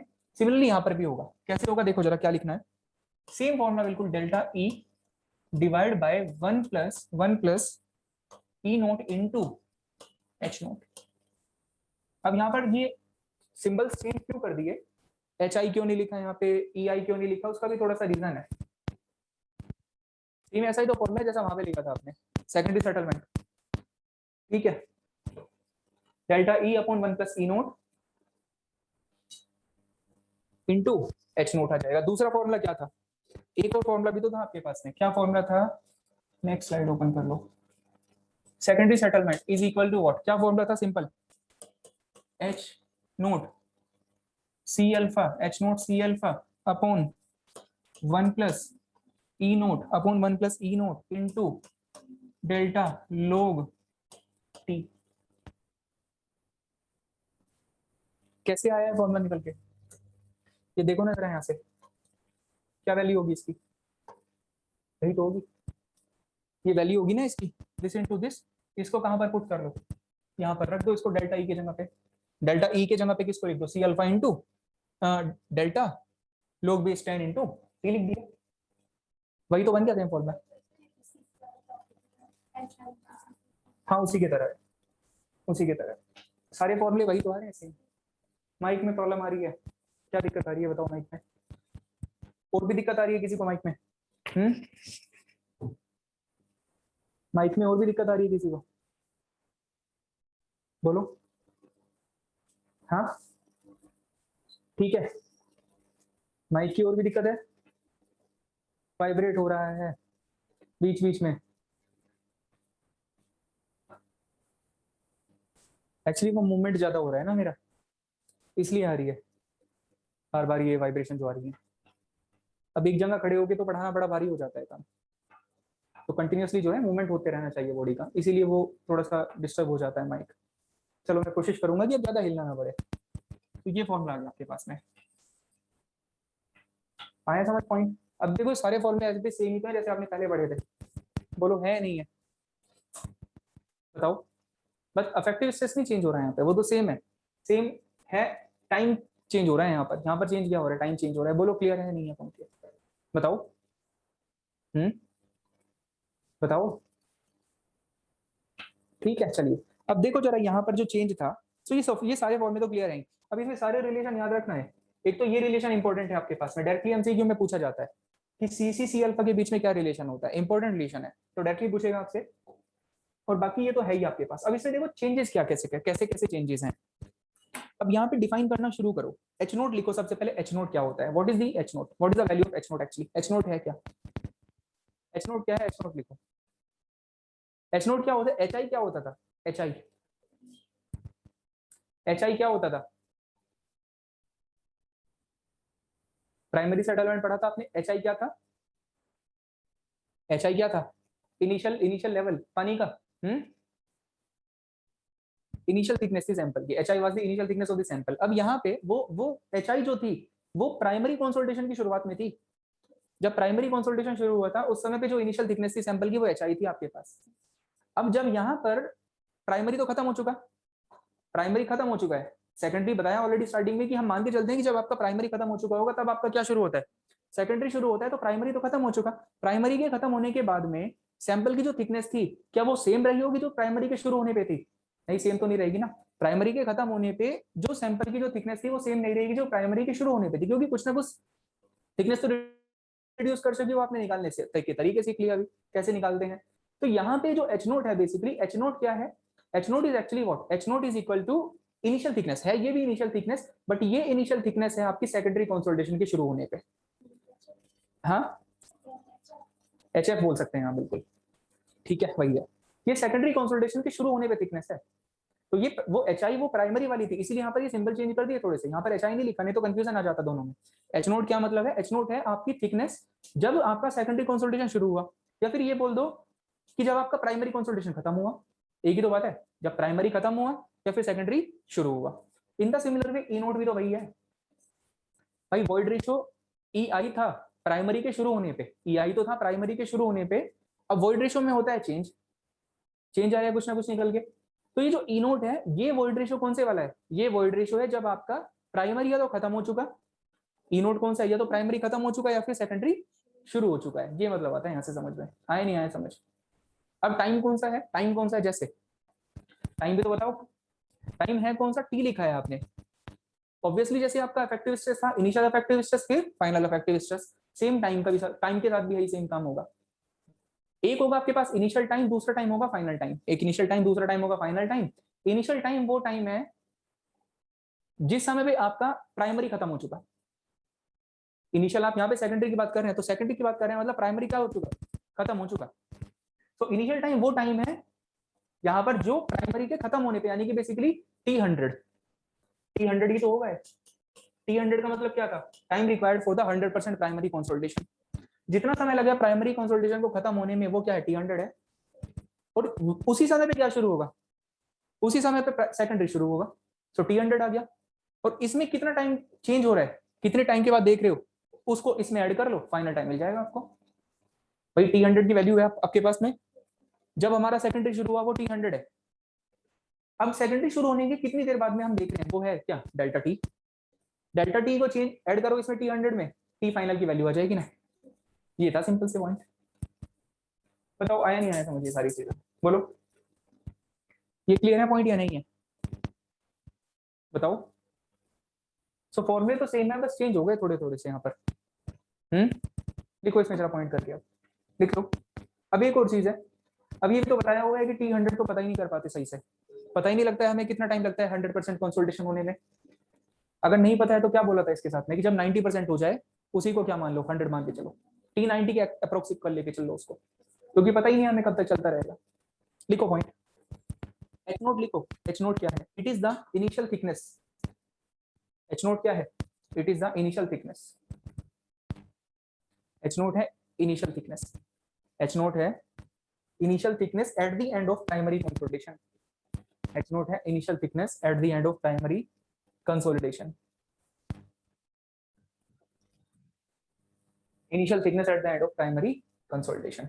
तो ये तो क्लियर होगा एच नोट का मतलब क्या है। या तो ये बोल दो eight the end of primary consolidation, या फिर eight the beginning of secondary, या तो प्राइमरी के एंड पे या फिर सेकेंडरी के शुरू पे। ई नोट लिखो, void ratio at starting of, void ratio, E nought क्या है, void ratio at starting of secondary consolidation. Void ratio at starting of secondary consolidation, at starting of secondary consolidation, और void ratio at starting of secondary consolidation or after primary consolidation, or after primary consolidation, और after primary consolidation. बताओ ये clear है नहीं है point? ये दोनों clear हो गए, एच नोट क्या है और ई नोट क्या था। बताओ, चलो लिखो नेक्स्ट। नेक्स्ट लिखो, एच नोट तो डिफाइन कर दिया, एच नोट डिफाइन कर लिया ना आपने, क्या लिखा, H note it is the initial thickness at the end of the primary consolidation, या फिर इसको ऐसे भी तो लिख सकते हैं eight the beginning of secondary consolidation. अगर लिखना चाहो तो उसी के साइड में स्लैश करके लिख लो, वो वहां पे लिखा नहीं होगा तो लिख लो उसके साइड में स्लैश करके। एच नोट को या तो ऐसे लिख लो at the end of primary consolidation, या फिर ये लिख लो कि at the beginning of secondary consolidation.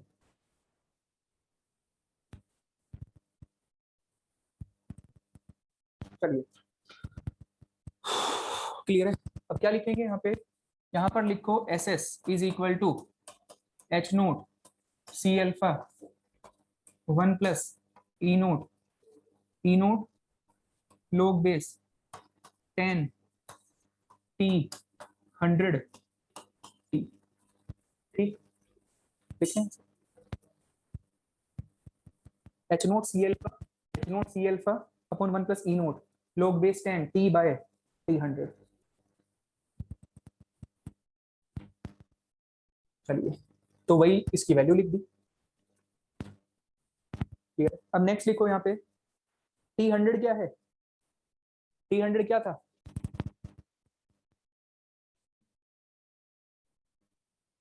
Time required for primary consolidation. लिखो T100 क्या है, time required for primary consolidation. T100 क्या है, टाइम रिक्वायर्ड फॉर प्राइमरी, हाँ कुछ भी बोल दो, time eight the end of primary consolidation बोल दो, या फिर ये बोल दो time required for primary consolidation. Time required for primary consolidation, time required for primary consolidation. चलो क्लियर है, time required for primary consolidation. T क्या है लिखो, time eight which secondary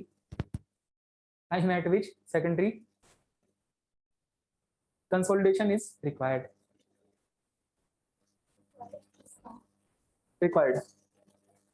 time at which secondary consolidation is required। T लिखा ना वहां पर, कितने टाइम पर आपको सेकेंडरी कंसोलिडेशन बताना है, time eight which secondary consolidation is required. So T note क्या था, सॉरी T100 तो क्या था, time required for primary consolidation, और टी क्या था, time eight which secondary consolidation is required. बताओ ये क्लियर हो गया नहीं हो गया पॉइंट सारे। अब कैसे निकालोगे टी को, वही सिंपल तरीका है निकालने का, दे रखा होगा आपको, किस टाइम पर बताना है, या तो t100 के बाद कितना चेंज हो रहा है वो ऐड कर लो इसमें, या फिर डायरेक्टली वैल्यू दे देगा, इस टाइम पे बता दो। आया समझ में कैसे लिखना है फॉर्मूले? लिख लो जरा, t100 डिफाइन कर लो यहाँ पर, t100 एक बार और डिफाइन करो, लिखो दिस t100, लिखो ऐसे लिखो, this t100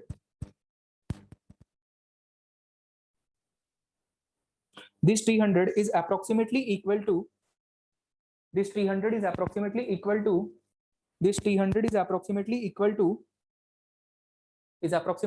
t90, is approximately equal to t90 because 100% primary consolidation, because 100% primary consolidation, because 100% primary consolidation takes, because 100% primary consolidation takes infinite time, takes infinite time, takes infinite time। ये clear हो गया condition? आया समझ? ये बताया हुआ है this t100 is taken approximately equal to t90, क्योंकि 100% कंसोलिडेशन कितना टाइम लेता है, इनफाइनाइट टाइम ले लेता है। ये आता है समझ में? चलो अब यहाँ पे ये एसएस क्या था, एसएस तो लिखा ही नहीं हमने एक बार भी, एसएस का मतलब क्या था? एसएस लिखो, एसएस है सेकेंडरी कंसोलिडेशन सेटलमेंट, एसएस है क्या? Secondary consolidation. तो फॉर्मूले तो सेम ही है, दोनों से फॉर्मूले क्या निकल कर आ रहे हैं आपके पास में?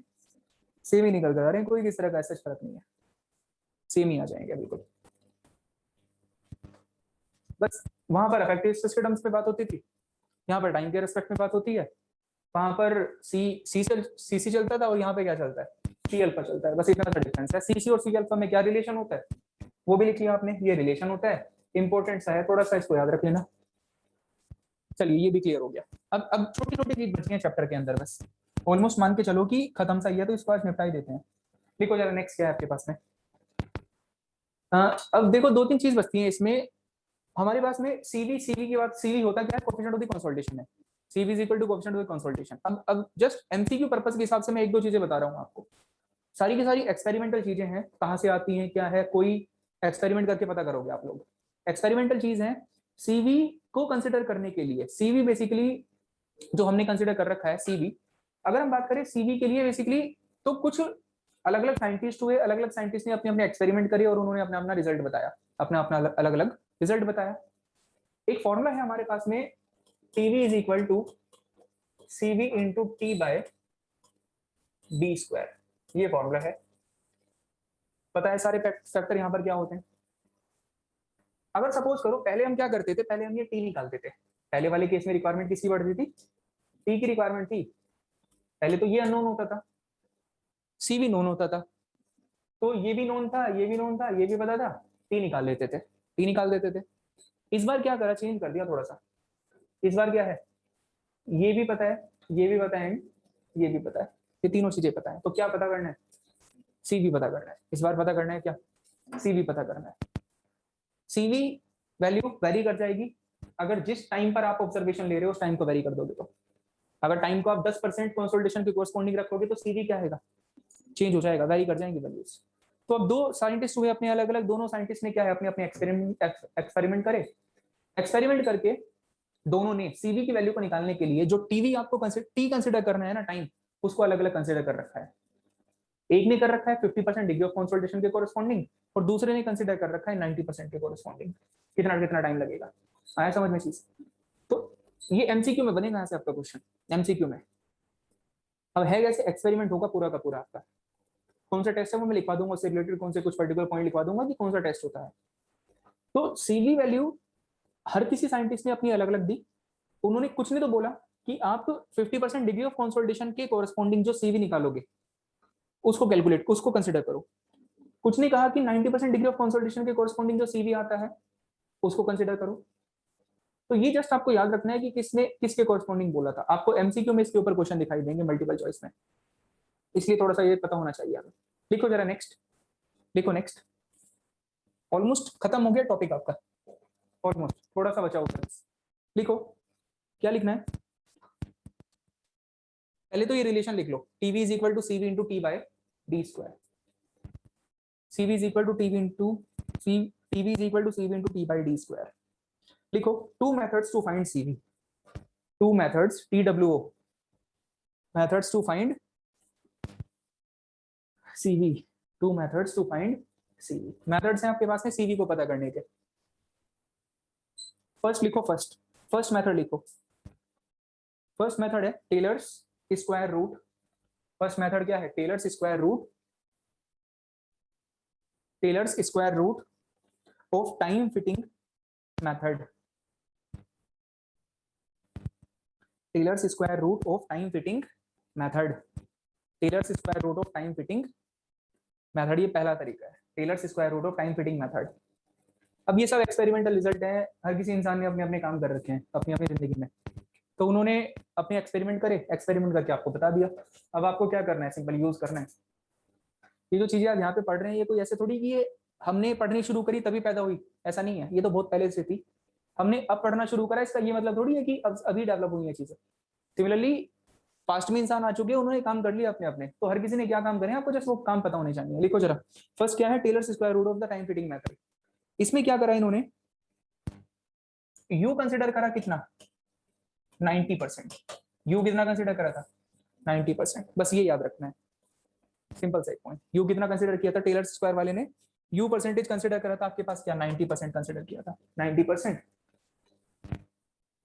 हाँ, ये प्राइमरी के लिए चल रहा है, बिल्कुल ये प्राइमरी की बात हो रही है, ठीक है, ये प्राइमरी की बात चल रही है, ठीक है। 90 कंसिडर करा, अगर 90 कंसिडर करा तो CV तो अब निकाल ही दोगे आप। CV कितना होगा? TV किसके कोरस्पॉन्डिंग? 90 के corresponding into D square divided by T90। ये फॉर्मूला बन गया आपका। सारा डाटा दिया होगा क्वेश्चन में, एक पूछेगा आपसे, लगा देना फॉर्मूला, सिंपल। सो TV90 के कोरस्पॉन्डिंग कितना है? Into D square divided by T90 आ जाएगा। चलिए, सो time for the 90% degree of the consolidation.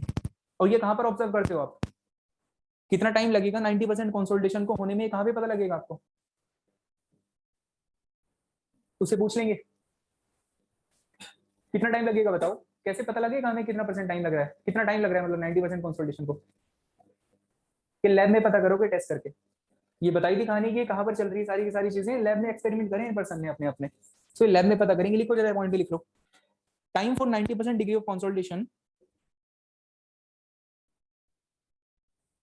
Time for 90% degree of consolidation क्या लिखना है? Time for 90% degree of consolidation is observed, is observed, time for 90% degree of consolidation is observed in lab, in lab में पता करेंगे ये सारी चीज lab में। नेक्स्ट सेकंड मेथड लिखो, सेकंड लिखो कैसे ग्रैंडे, कैसे ग्रैंडे, सेकंड लिखना है कैसे ग्रैंडे। सेकंड तरीका क्या था? Casagrande logarithmic, Casagrande logarithmic of, Casagrande logarithmic of time fitting method, Casagrande logarithmic of time fitting method, Casagrande logarithmic of time fitting method, Casagrande logarithmic of the time fitting method,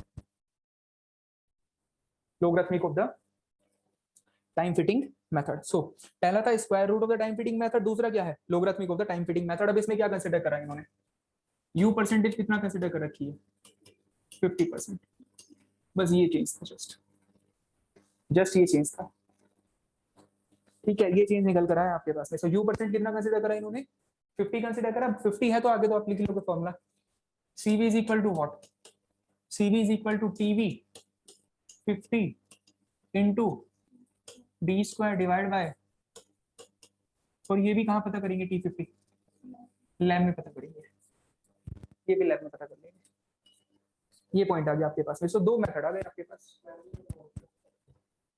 अब ये actually meaning ये है, ये graphical है पूरा का पूरा आपका। इन्होंने टेलर जो था, टेलर वाले को स्क्वायर रूट बोल रहे हैं ना, उन्होंने, और इन्होंने जो कैसे ग्रैंडे थे, ये ग्राफ प्लॉट करने वाली बात थी कि उन्होंने ग्राफ को प्लॉट करा था किसके? लोगरिथमिक स्केल पे, ठीक है। और उन्होंने बेसिकली जो पैरामीटर्स थे हमारे जो है कैसे ग्रैंडे वाले थे, उन्होंने कुछ लोग, ये बेसिकली आपके पास में क्या लोगरिथमिक, लोग वाला आपका कौन सा था? हाँ कैसे ग्रांडे वाला का था लोग वाला, तो उन्होंने कुछ ग्राफिकल चीजें, उन्होंने कुछ लोग स्केल पे प्लॉट करे थे अपने ग्राफ को, और जो हमारे पास में टेलर्स थे उन्होंने कुछ स्क्वायर रूट कंसिडर करा था हर एक पैरामीटर का। अब स्क्वायर रूट आप समझते ही हो क्या मतलब होता है स्क्वायर रूट का, पैरामीटर को कैलकुलेट करते समय, तो उसी के बेस पे डायरेक्टली ऑब्जर्वेशन आ रखी है आपकी। अब ये बहुत सारी चीजें इसके अंदर डायरेक्टली कैसे कैसे हुआ है, तो इसमें कोई ज्यादा सच हमें जाने की रिक्वायरमेंट नहीं, सिंपल एमसीक्यू पर्पज से एक दो चीजें आपकी हैं, बाकी क्वेश्चन वोश्चन नहीं आएगा कभी। एक आध क्वेश्चन आया हुआ है डायरेक्टली आपसे पूछेगा कितना कंसिडर करा है तो वो बता दिया। अगर इस पे पूरा एक्सपेरिमेंट हम डिस्कस करेंगे डिटेल में तो फिर एक दो दिन का काम हो जाएगा पूरा। चलो लिखो, एक और नोट करके लिख लो, square root method is more suitable, square root method is more suitable for soils, square root method is more suitable for soils, square root method is more suitable for soils which shows high compressibility, which shows high compressibility, which shows high compressibility, which shows high compressibility. Square root method is more suitable for soils which shows high compressibility. तो square root का मतलब क्या है आपके पास में कि वही 90% डिग्री ऑफ कंसोलिडेशन। ऑब्वियस सी बात है कि अगर कोई ऐसी सॉइल है जो कि बहुत ज्यादा आपको सेटलमेंट शो कर रही है, सो उसके लिए जो हमें टाइम कंसीडर करना चाहिए वो भी ज्यादा टाइम कंसीडर करना चाहिए उसके बिहेवियर को समझने के लिए। तो ज्यादा टाइम कौन सा वाला कंसीडर कर रहे हैं आपका 90% डिग्री ऑफ कंसोलिडेशन वाला। तो सिंपल सा पॉइंट है कि स्क्वायर रूट मेथड ज्यादा सुटेबल रहेगा किन सॉइल्स के लिए जो कि ज्यादा कंप्रेसिबिलिटी शो करती है आपके पास। चलिए सो ये आ गया आपके पास में पॉइंट। अब लास्ट टॉपिक बच रहा है इस चैप्टर का, लास्ट नहीं सेकंड लास्ट है। अब जैसे एक्सपेरिमेंट बता रहा था मैं आपको कि एक्सपेरिमेंट करा जाता है, एक्सपेरिमेंट करा जाता है, तो उस एक्सपेरिमेंट के बारे में देख लो आप कौन सा एक्सपेरिमेंट होता है। ठीक है, एक्सपेरिमेंट कुछ बेसिक इन्फॉर्मेशन जो है एक्सपेरिमेंट से रिलेटेड वो लिखवा देता हूँ आपको। एमसीक्यू में क्वेश्चन बन जाएगा कहीं पे आपसे कि बताओ कौन सा टेस्ट होता है कौन सा एक्सपेरिमेंट है, तो इसलिए पता होना चाहिए थोड़ा सा। बाकी मेनली जो टॉपिक्स से आपके जिनसे क्वेश्चन आते हैं, क्वेश्चन आप ऑब्जर्व करोगे तो पता लग जाएगा आपको। मोस्टली क्वेश्चन तो सिर्फ प्राइमरी कंसोलिडेशन से आपको देखने को मिलेंगे, क्योंकि सेकेंडरी में तो बहुत इनसिग्निफिकेंट है, सेकंड में तो होता ही नहीं है। तो मोस्टली क्वेश्चन जो दिखाई देंगे आपको कहाँ से दिखाई देंगे, प्राइमरी से ही दिखाई देंगे मोस्ट ऑफ द क्वेश्चन, या फिर कोई थ्योरी में क्वेश्चन बनेंगे इन वाले टॉपिक से जो अभी छोटे छोटे टॉपिक चल रहे हैं आपके पास में। क्वेश्चन करना कंसोलिडेशन के घर पे, आपको आइडिया लग जाएगा खुद से किस तरह के क्वेश्चन आते हैं। और क्वेश्चन अगर ये कर लोगे आराम से, जितने क्वेश्चन यहाँ पे करवाए हैं, जो टॉपिक बताए हैं आपको क्लास में, जितना कंटेंट दिया है, तो क्वेश्चन कोई रुकने वाला नहीं है उसके बाद में, बहुत आराम से क्वेश्चन हो जाएंगे आपसे सारे के सारे। चलिए नेक्स्ट लिखो जरा, हेडिंग डाल लो एक, consolidation test. So next heading आपके पास में क्या, consolidation test. Next to the point is consolidation test, consolidation test. अब ये सारी चीजें सीवी हो गया, एवी हो गया, सीवी ठीक है। अभी जैसे बताया कि भाई सीवी के दो तरीके हैं पता करने के, तरीके कहाँ से निकल रहे हैं, तरीके लैब में से तो निकल रहे हैं। सो बेसिकली लैब है मतलब टेस्ट हो रहा है, कहाँ पर, लेबोरेटरी में। सीवी पता करते हो with the help of the test. कौन सा टेस्ट, कंसोलिडेशन टेस्ट। कौन सा टेस्ट हो गया, कंसोलिडेशन टेस्ट हो गया। एवी, एवी भी तो यही होता है। हमें कैसे पता लगेगा कितने इफेक्टिव से चेंज करने पे कितना चेंज हो गया वॉइड रेशियो में सॉइल का, कैसे पता लगेगा हमें, ये भी तो लैब में टेस्ट करके देखा होगा हमने पहले। अब ऐसे थोड़ी हम डायरेक्टली साइट पर जाकर लोड प्लेस कर दिया, स्ट्रक्चर बना दिया, उसके बाद चेक कर रहे हैं वहां पे कि भाई देखो कितना कितना सेटलमेंट हो रहा है, नोट कर लो। जो भी था आपके पास उस सैंपल को, जिस भी सैंपल पर स्ट्रक्चर बनना है सॉइल पे, जिस भी सॉइल पे स्ट्रक्चर बनना है, उसको उठाकर लेकर जा रहे हो पहले लैब में। जो भी सॉइल है जिस पे स्ट्रक्चर बनेगा उसको कहाँ पे लेके जाएंगे, पहले लैब में लेके जाएंगे। लैब में स्ट्रेस ऊपर अप्लाई करेंगे, उसके ऊपर लैब में स्ट्रेस ऊपर अप्लाई करेंगे, और उसके बिहेवियर को स्टडी करोगे लैब के अंदर कि हाँ अगर इतना लोड आएगा तो कितना सेटलमेंट हो जाएगा, ये लोड आया तो कितना सेटलमेंट हो गया। उसके बाद सारी चीज चेक करने के बाद लैब में फील्ड में अप्लाई करेंगे उसको। पहले ऐसा नहीं करेंगे ना कि पहले फील्ड में चले गए, स्ट्रक्चर बना दिया, देख लिया वहां पे कितना कितना हो रहा है, फिर स्ट्रक्चर को हटा दो बनाने के बाद, ऐसे नहीं करेंगे। पहले चेक कर लिया कहाँ पर, लैब में चेक कर लिया, उसके बाद करेंगे। और इनफैक्ट ये चीज हमें बहुत अच्छे से रिलेट होगी कहाँ पे, जब हम शेयर टेस्ट पढ़ेंगे, शेयर टॉपिक पढ़ेंगे आगे चल के। शेयर में बिहेवियर समझने के लिए बहुत सारे तरह के लैब टेस्ट करे जाते हैं हमारे पास। Again exactly same to same condition जो फील्ड में होती है ना, वही सेम आप डेवलप कर देते हो लैब के अंदर। इस तरह की कंडीशन, यानी कि जिस तरह के स्ट्रेस आने हैं ना सॉइल के ऊपर फील्ड में, ग्राउंड में, वही सेम कंडीशन हम डेवलप कर लेते हैं कहाँ पे, लेबोरेटरी में, और उसके बाद उसके बिहेवियर को स्टडी करते हैं। अब कंडीशन आपने सेम बना दी, जो फील्ड में थी वही सेम लैब में बना दी आपने, तो कंडीशन सेम बन गई। अब बिहेवियर भी सेम आएगा फिर तो निकल के, लेकिन एग्जैक्ट नहीं होगा बिल्कुल फिर भी, क्योंकि सारे पैरामीटर हमारे कंट्रोल में तो नहीं होंगे लैब में, फिर मतलब फील्ड में, लैब में। लेकिन हाँ काफी हद तक पता लग जाएगा। अब उसके बाद उसको फील्ड में अप्लाई करो चीज को, ऐसे चलता है। तो लिखो जरा नोट करके, क्या है हेडिंग, कंसोलिडेशन टेस्ट है, इसमें लिख लो कुछ point. To determine the AV, to determine the AV, comma, CV, comma swelling behaviour. अभी क्या है स्वेलिंग बिहेवियर बताऊंगा अभी थोड़ी देर में ना। Swelling behaviour and permeability.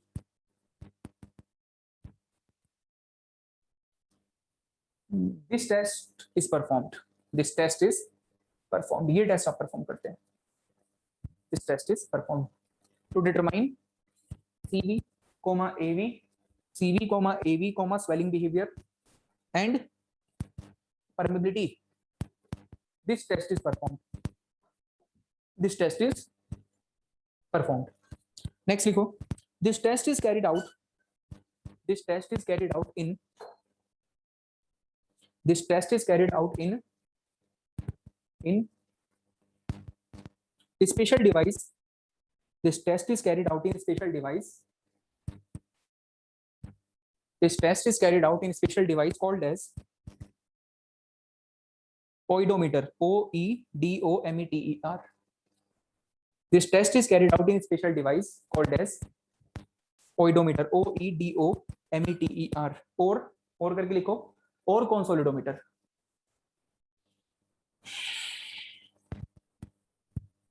और ठीक है, और consolidometer आया समझ में? तो ये डिवाइस का नाम पूछेगा फिर डायरेक्टली एमसीक्यू में। बताओ ओइडोमीटर, कंसोलिडोमीटर किसके लिए यूज करते हैं? कंसोलिडेशन कैरेक्टरिस्टिक्स को पता करने के लिए यूज करते हैं। ये जो सीवी है, एवी है, सब है क्या? ये कंसोलिडेशन की कैरेक्टरिस्टिक्स ही हैं सब, कि भाई कितना कंसोलिडेशन हो रहा है, किस रेट से हो रहा है। एवी क्या बताता था? एवी का फिजिकल सिग्निफिकेंस क्या था? What was the physical significance of A V? क्या? एवी कोएफिशिएंट ऑफ कंप्रेशन बताता है। एवी क्या बताता था? बताता क्या था? बताता क्या है? कंप्रेसिबिलिटी बताता है, बिल्कुल, कि कितना कंप्रेस होगी आपकी सॉइल, है ना। मैग्नीट्यूड बताता है, मैग्नीट्यूड बताता है। और सीवी क्या बताता था? सीवी क्या बताता था? कंसोलिडेशन रेट बताता है। यस, ये रेट बताएगा। एवी बताता था मैग्नीट्यूड, सीवी बताता था क्या? रेट बताता। तो दोनों ही चीज तो इंपॉर्टेंट है हमारे लिए भाई। यही तो इंपॉर्टेंट है कि भाई किस रेट से हो रहा है और कितने मैग्नीट्यूड में होगा। बस यही तो दो चीज इंपॉर्टेंट होती है। अब हमारे लिए दोनों चीज इंपॉर्टेंट है कि हमें ये भी बताना चाहिए कि किस रेट से होगा कंसोलिडेशन, और ये भी बताना चाहिए कि आपको कितना कंसोलिडेशन टोटल होगा। चलो, तो ये पता करते हो आप किसकी हेल्प से? With the help of this particular test. इस टेस्ट की हेल्प से हम ये चीज पता कर सकते हैं। अब होता क्या है, सिंपल, आपके पास में जो भी आपका सैंपल है, जिसको कि फील्ड में मैंने बताया था अभी चीज, फील्ड में जो सैंपल है वो सैंपल लेकर आया आप फील्ड में से। सैंपल को फील्ड में से लेकर आने के बाद आपने उसको एक कंसोलिडेशन सेल के अंदर प्लेस कर दिया। एक कंटेनर होगा आपके पास में, सिलिंड्रिकल कंटेनर, इसको क्या कहते हैं? कंसोलिडेशन सेल कहते हैं। आपने उसको कंसोलिडेशन सेल के अंदर प्लेस करा। कंसोलिडेशन सेल के अंदर प्लेस करने पर भी एक और चीज है कि ये जो सैंपल है लाइव फील्ड में से कंसोलिडेशन सेल के अंदर प्लेस कर दिया, इसके साइड में लगी होगी प्रोबिंग रिंग। प्रोबिंग रिंग एक ऐसी डिवाइस है जो कि उस सैंपल को लिटरली डिफॉर्म होने से रोकेगी। फंक्शन क्या है प्रूविंग रिंग का? प्रूविंग रिंग का फंक्शन है कि to prevent the lateral deformation of the sample. Obviously जब हम उसके ऊपर से लोड अप्लाई करेंगे सैंपल पे, जब हम सैंपल पे ऊपर से लोड अप्लाई करेंगे तो सैंपल लेटरली भी कुछ ना कुछ डिफॉर्म करेगा। भाई सेल के अंदर कंसोलिडेशन सेल थी, उस सेल के अंदर आपने क्या कर दिया? प्लेस कर दिया किसको? अपने सैंपल को। सैंपल को प्लेस करा किसके अंदर? कंसोलिडेशन सेल के अंदर। इसके ऊपर लोडिंग जब अप्लाई होगी, ऑब्वियसली लोड भी तो आपको लगाना पड़ेगा ना, तब बिहेवियर चेक करना है। तो ये ऐसे दबा रहे हो आप इसको, जब ऐसे दबाओगे तो पॉइजन रेशियो भी तो होगा कुछ ना कुछ। अभी सोम पढ़ी ली होगी आपने, सोम पढ़ ली होगी कि पॉइजन रेशियो का इफेक्ट भी आएगा। सैंपल क्या करेगा? कुछ ना कुछ लेटरल डायरेक्शन में भी क्या करने की कोशिश करेगा? एक्सपेंड करने की कोशिश करेगा। बट पॉइंट इज दैट कि हम क्या हम चेक करना चाहते हैं कंसोलिडेशन चेक करना चाहते हो सिर्फ वर्टिकल डायरेक्शन में। हम ऑलरेडी ये चीज बता के चल रहे हैं कि भाई जो भी बिहेवियर पढ़ रहे हो आप कौन से डायरेक्शन में पढ़ रहे हो? सिर्फ वर्टिकल डायरेक्शन में पढ़ रहे हो। तो क्या आप चाहोगे कि लेटरल डायरेक्शन में डिफॉर्मेशन हो? नहीं, हम नहीं चाहिए। हम ये नहीं चाहेंगे कि लेटरल डायरेक्शन में कोई किस तरह की डिफॉर्मेशन हो, ये चीज हम नहीं चाहेंगे। तो अगर लेटरल डायरेक्शन में कोई डिफॉर्मेशन नहीं करानी तो मतलब आपको उसको प्रिवेंट भी तो करना पड़ेगा। आपको उसको प्रिवेंट करना पड़ेगा लेटरल डायरेक्शन में डिफॉर्म होने से। कैसे प्रिवेंट करोगे? With the help of the probing ring. So function क्या है? ये इंपॉर्टेंट चीजें हैं। सो प्रोबिंग रिंग फंक्शन क्या है? To prevent the lateral deformation of the sample. Because हमारा पर्पस क्या है? पर्पस है कि सिर्फ एक डायरेक्शन में कंसोलिडेशन को पता करना। सिर्फ एक डायरेक्शन में वर्टिकल डायरेक्शन में कितना कंसोलिडेशन हो रहा है चेक करना चाहते हैं हम। जस्ट लिखो पॉइंट करके।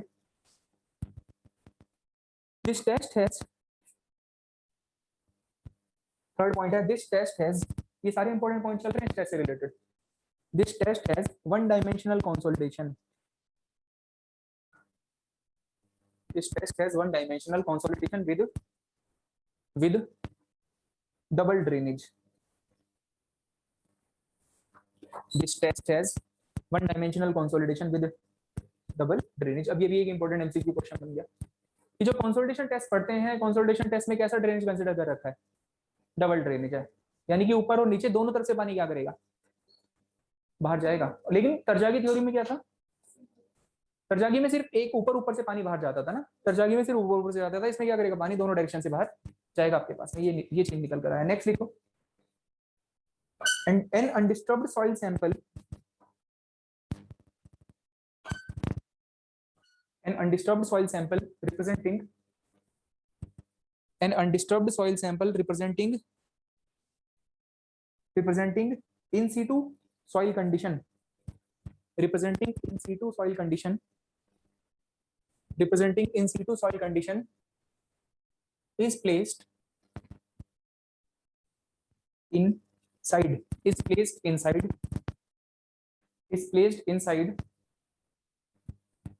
consolidation cell, is placed inside consolidation cell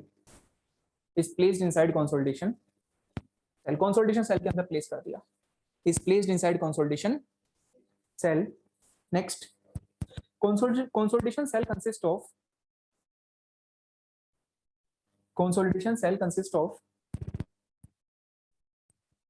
proving ring, consolidation cell consists of proving ring, the function of which is to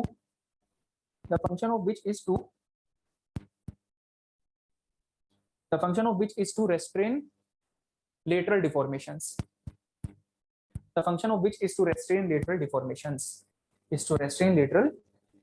ये कंडीशन आ गई समझ में। consolidation cell consists of a proving ring,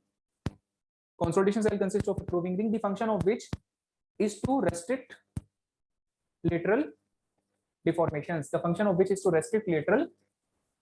lateral deformation को restrict करना उसका काम होता है, so restrict lateral deformation। चलो लिख लिया, next लिखो, next, porous stones are placed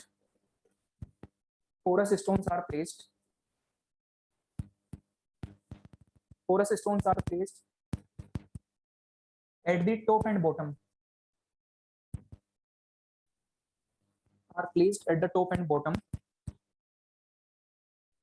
to allow two-way drainage,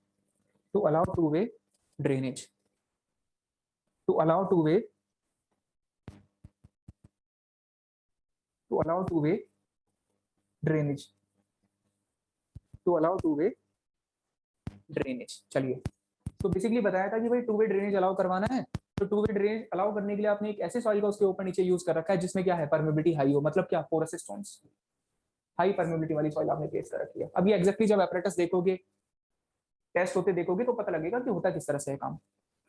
next लिखो, नेक्स्ट पॉइंट लिखो, नेक्स्ट लिखो, in this test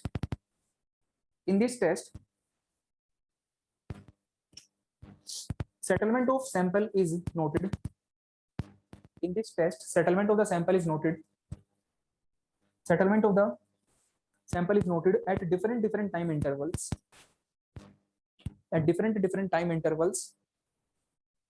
settlement of the sample is noted at different time intervals, and load on the soil is doubled,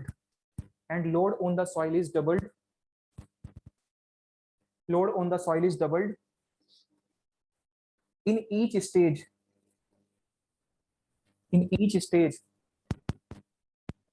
after every 24 hours,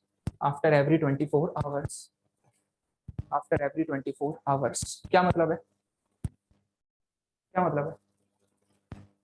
in this case the settlement of the sample is noted at different time intervals and the load is doubled in each of the stage after every 24 hours। क्या मतलब है, आपने sample के ऊपर load place करा, उस load को place करके रखोगे लगभग 24 घंटे के लिए। लोड को प्लेस करके रखोगे लगभग 24 घंटे के लिए। 24 घंटे के लिए आपने लोड को प्लेस करके रखा। हमें पता है कि ऐसा तो होगा नहीं कि जैसे लोड अप्लाई करा पानी एकदम बाहर चल जाएगा, उसको टाइम लगता है जाने में। लोड प्लेस करा, लोड प्लेस करके क्या करा, उसको लोड को मेंटेन करके रखा 24 घंटे के लिए। अब क्या करो, 24 घंटे बाद उसको डबल कर दो। 24 घंटे बाद लोड को क्या करोगे, डबल करो। ये कंडीशन इंपॉर्टेंट है सारी की सारी, एमसीक्यू के हिसाब से जो टेस्ट करते हैं कैसी कैसी कंडीशन में होता है, डबल करते हैं एवरी 24 आवर्स पे लोड को। डबल कर दिया और डबल कर दिया तीसरी बार, फिर 24 घंटे रखा, फिर डबल करा, डबल करते हैं एवरी स्टेज में डबल करते रहते हैं। लोड बढ़ाते जा रहे हो, लोड बढ़ता जा रहा है, लोड बढ़ता जा रहा है, सेटलमेंट बढ़ता रहेगा। इस बार 24 घंटे लोड को प्लेस करने पे कितना सेटलमेंट मिला वो नोट कर लोगे, गेजेस होंगे वहां पे, उससे नोट कर सकते हैं रीडिंग्स। कल डबल कर दिया लोड, लोड को क्या कर दिया, डबल कर दिया। जब लोड को डबल करा, लोड बढ़ा दिया आपने, लोड बढ़ाया, सेटलमेंट भी बढ़ जाएगा, सेटलमेंट भी बढ़ जाएगा, सेटलमेंट बढ़ेगा, वॉइड रेशियो में चेंज भी पता लग जाएगा। सेटलमेंट बढ़ने का मतलब क्या है, वॉल्यूम चेंज हो चुकी, वॉइड रेशियो क्या हो चुका, चेंज हो चुका। तो टाइम आपने लोड को बढ़ाया, लोड बढ़ते कितना चेंज निकल कर आया वॉइड रेशियो में, वो चीज आ जाएगी आपके पास। आया समझ में? चलिए नेक्स्ट। तो टाइम के साथ में लोड बढ़ने से कितना सेटलमेंट होता जा रहा है वो तो पता लग रहा है, वो तो पता लग रहा है। आप ये भी तो नोट कर रहे हो हर 24 घंटे में कितना कितना सेटलमेंट हो रहा है, तो रेट भी तो पता लग रहा है कहीं ना कहीं। टाइम के साथ में 24 आवर पे किस किस रेट से सेटलमेंट मिल रहा है, दोनों चीज पता तो लग रही है। तो सीवी भी पता लगेगा एंड क्या पता लगेगा, एवी भी पता लगेगा। आया नहीं आया समझ में पॉइंट? क्या करना है बताओ, बताओ। बोलो। अब क्या करोगे, कर्व बनाओगे। अब कर्व प्लॉट करेंगे, टाइम के बीच में कर्व प्लॉट कर लो, इफेक्टिव स्ट्रेस के बीच में कर्व प्लॉट कर लो। इफेक्टिव स्ट्रेस का चेंज ही तो कर रहे हो आप वहां पे, रीडिंग नोट कर रहे हो वॉल्यूम वॉइड रेशियो की चेंज की, तो कर्व बना लो दोनों के बीच में, देख लो कैसा कर्व निकल कर आता है आपके पास, कैसा कर्व आ रहा है देख लो चेक करके। बताओ आया नहीं आया समझ पॉइंट? बोलो। हाँ सब गायब है, ठीक। चलो एक ओली को नोट करके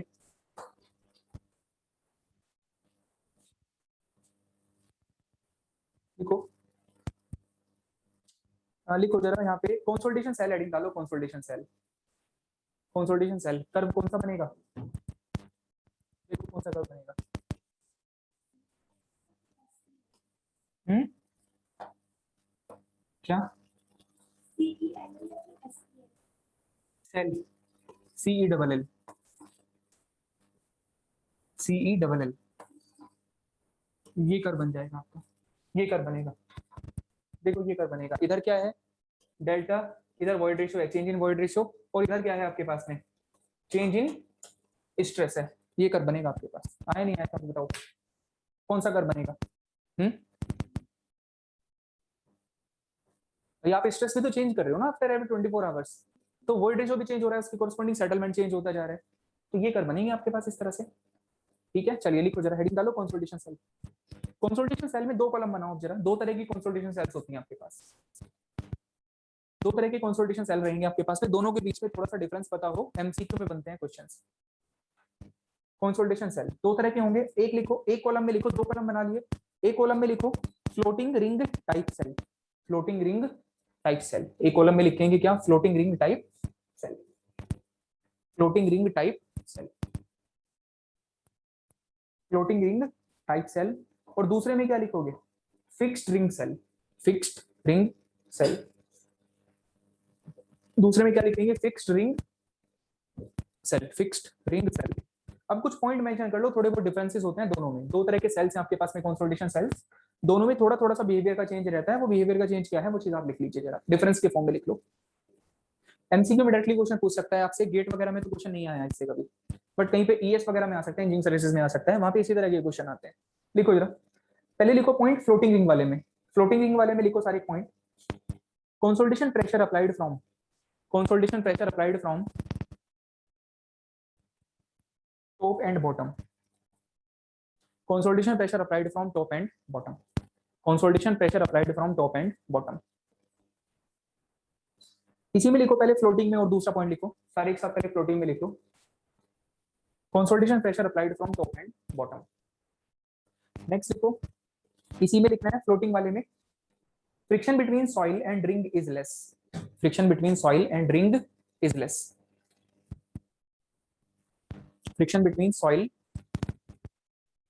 and ring is less and ring is less. Third लिखो point, drainage cannot be controlled, drainage cannot be controlled from bottom, drainage cannot be controlled from bottom, hence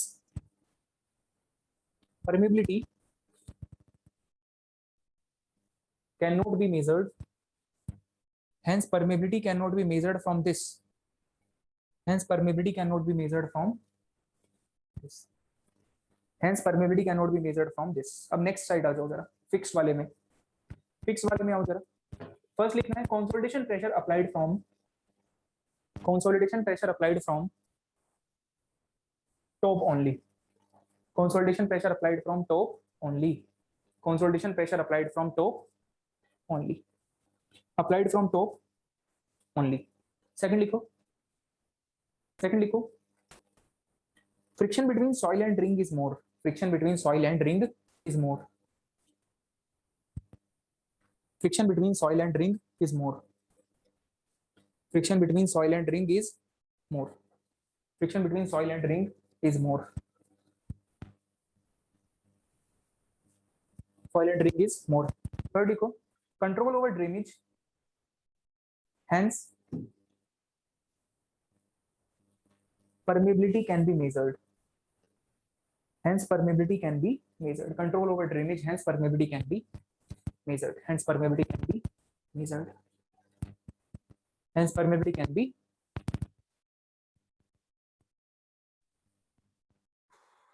permeability can be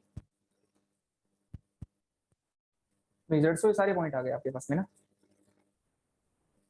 बस बताया कि भाई दो तरह के रहेंगे आपके पास में सेल्स, ठीक है, एक होगा आपके पास फिक्स टाइप, दूसरा होगा क्या फ्लोटिंग टाइप होगा।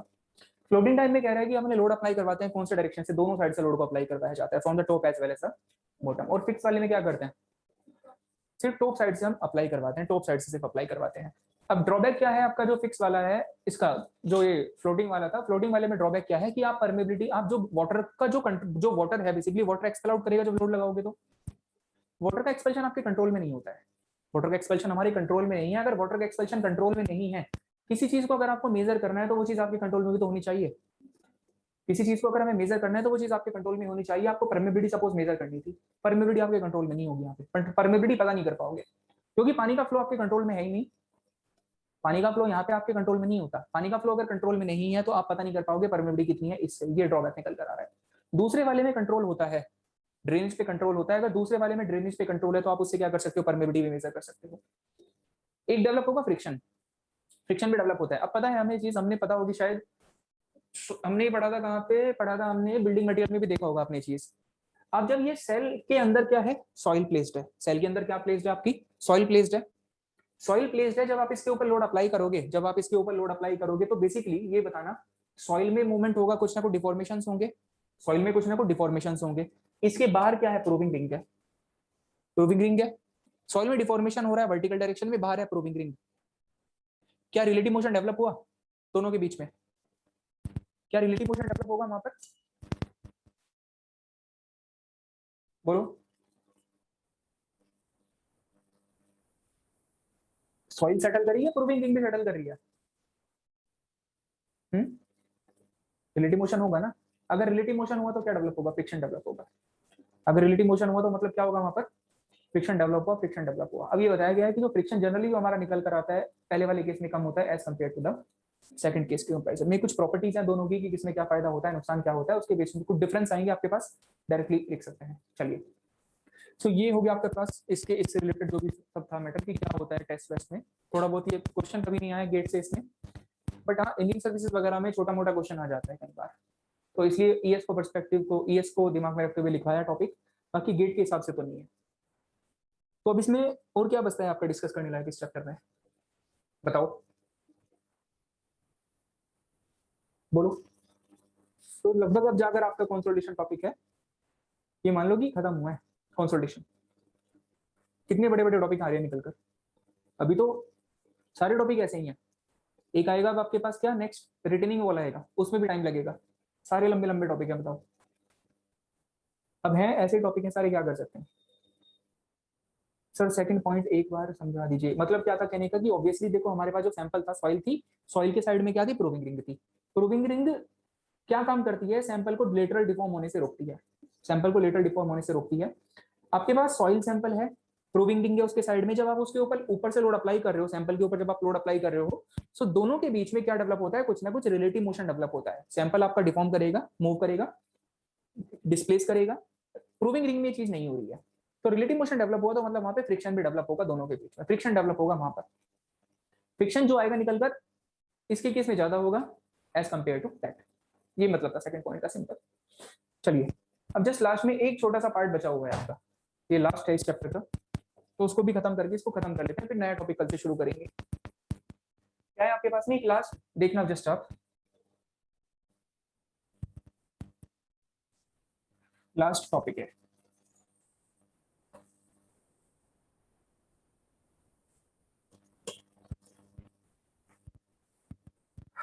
लास्ट टॉपिक है।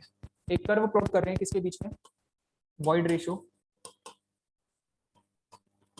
वर्सेस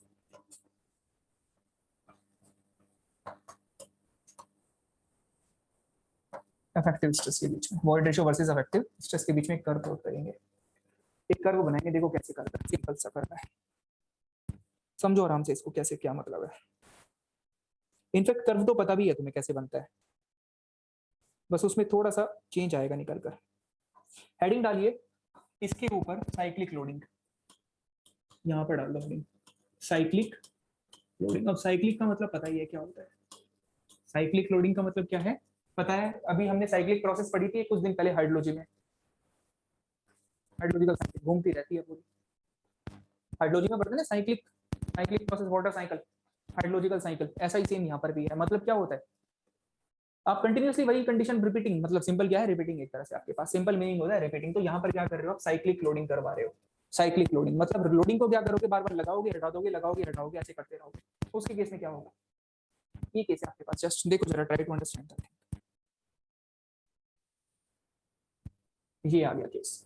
अब यहाँ पे क्या है, इसको मान लो आप ओ पॉइंट मान लो, दिस इज ओ पॉइंट, ये ओरिजिन हो गया, ओरिजिन हो गया। अब यहाँ पे सिग्मा बार ए बोल दो इसको, यहाँ पर नहीं दिख रहा है सही से ना, अगर नहीं दिख रहा तो इसको डालो यहाँ से, सिग्मा बार ए हो गया है, जैसे सिग्मा बार, ये सिग्मा बार ए आ जाएगा आपके पास में, ठीक है। दिस इज सिग्मा बार ए, ये क्या है आपके पास में, ए पॉइंट है। यहाँ पे हमने क्या कंसीडर करा, ए पॉइंट, ये कंसीडर करा, ए पॉइंट कंसीडर करा।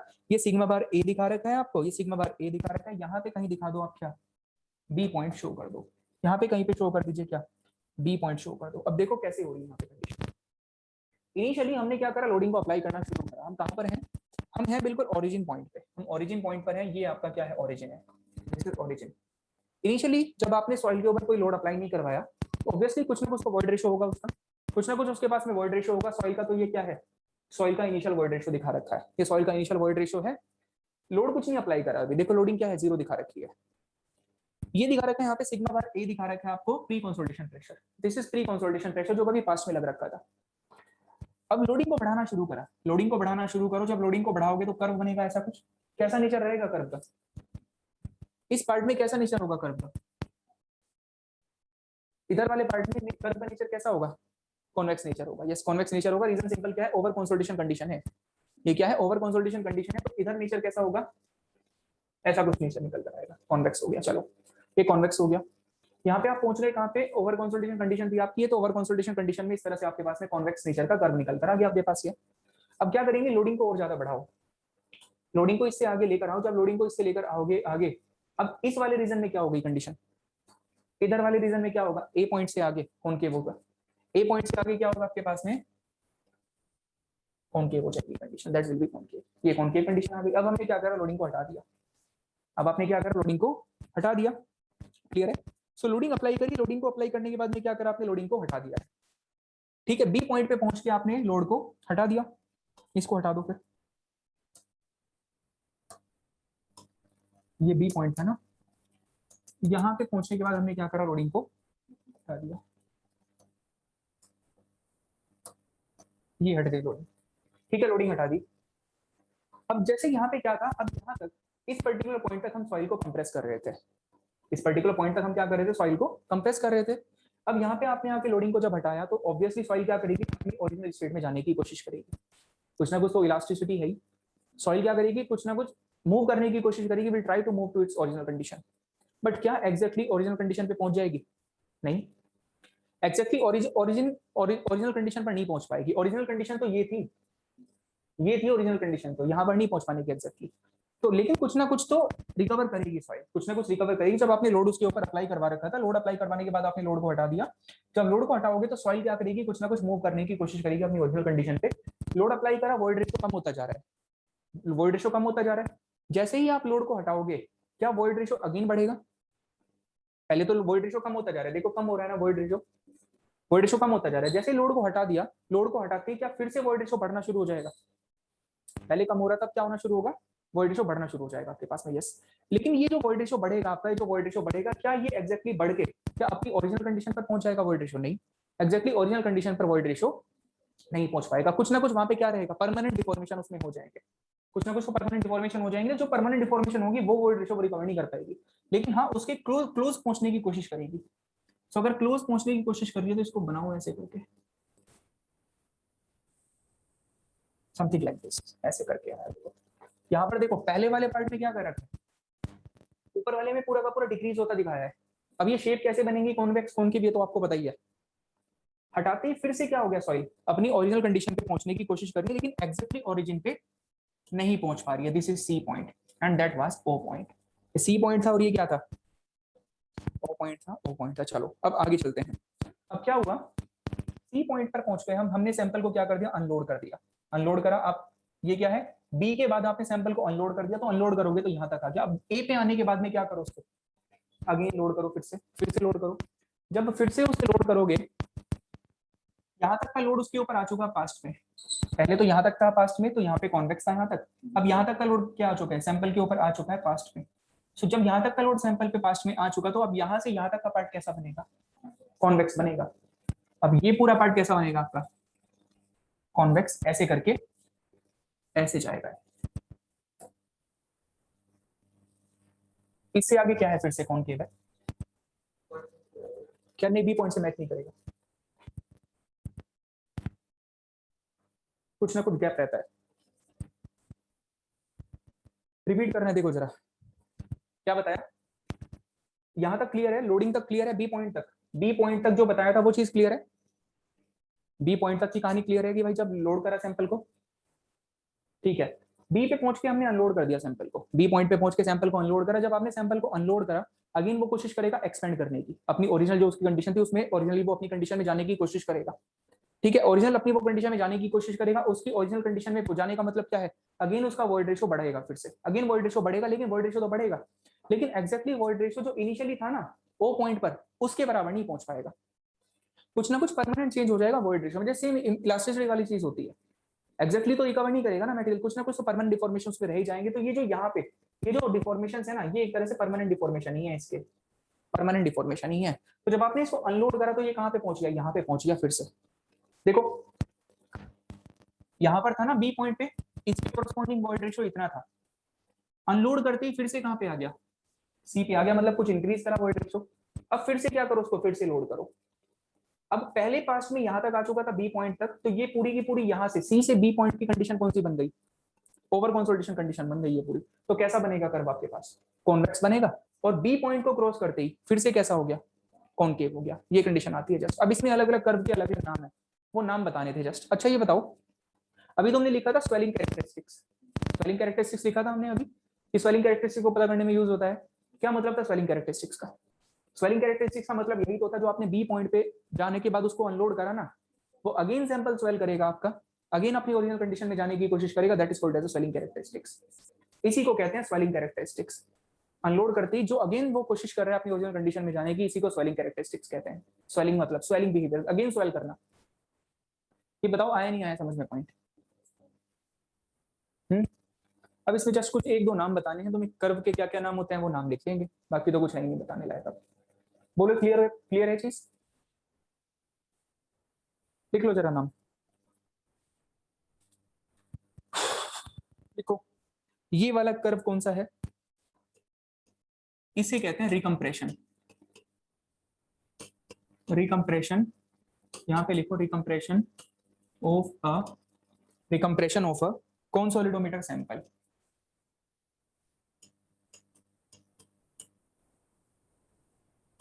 रिकम्प्रेशन ऑफ ए कॉन्सोलिडोमीटर सैंपल हो गया। This is recompression of a consolidometer sample. Recompression क्यों बोला, रिकम्प्रेशन क्यों कहा उसको, रिकम्प्रेस ही तो करा सैंपल को हमने, यहाँ तक तो वो पहले कंप्रेस हो चुका था ना पास्ट में, आपने दोबारा से उसको रिकम्प्रेस ही तो करा है, अगेन उसको रिकम्प्रेस करा है। सिंपल तरीके में आता है समझ में। शेप कैसी होगी, शेप तो पता ही है, शेप पता है ऑलरेडी, शेप होगी आपके पास कॉन्वेक्स, शेप है कॉन्वेक्स। चलो नेक्स्ट, ये वाला करवाया, शेप कैसी है, कॉनकेव है, शेप है कॉनकेव, इसका नाम क्या है, this is called as virgin compression curve.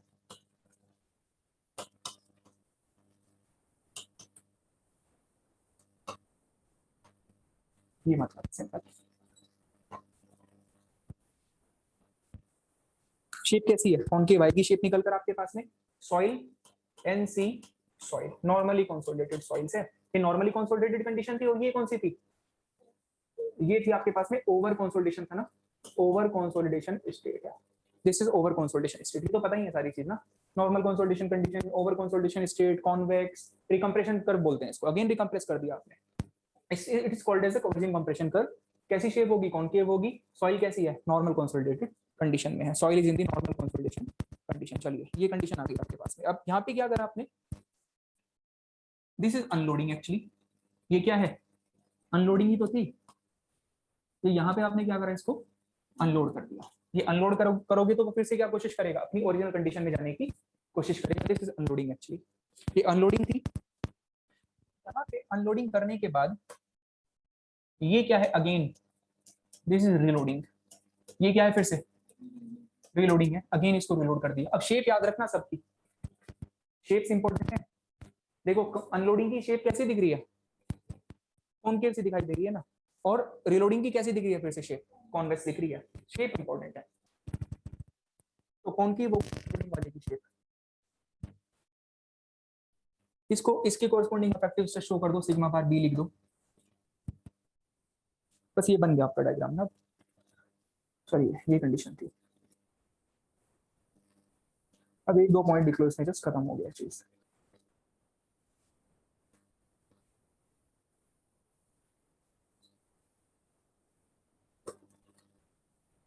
लिखो पॉइंट, एक दो पॉइंट लिख लो जस्ट। ओ ए कर्व, देखो ओ ए कर्व, अब दिख रहा है ना यहाँ पे, ओ कहाँ पर है और ए पॉइंट कहाँ पर है, ओ ए कर्व, क्या कहते हैं इसको, रिकम्प्रेशन कर्व कहते हैं, this is called as recompression curve. O A curve को क्या कहते हैं, रिकम्प्रेशन कर्व कहते हैं, recompression curve. Shape convex, bracket में लिख लो कॉन्वेक्स,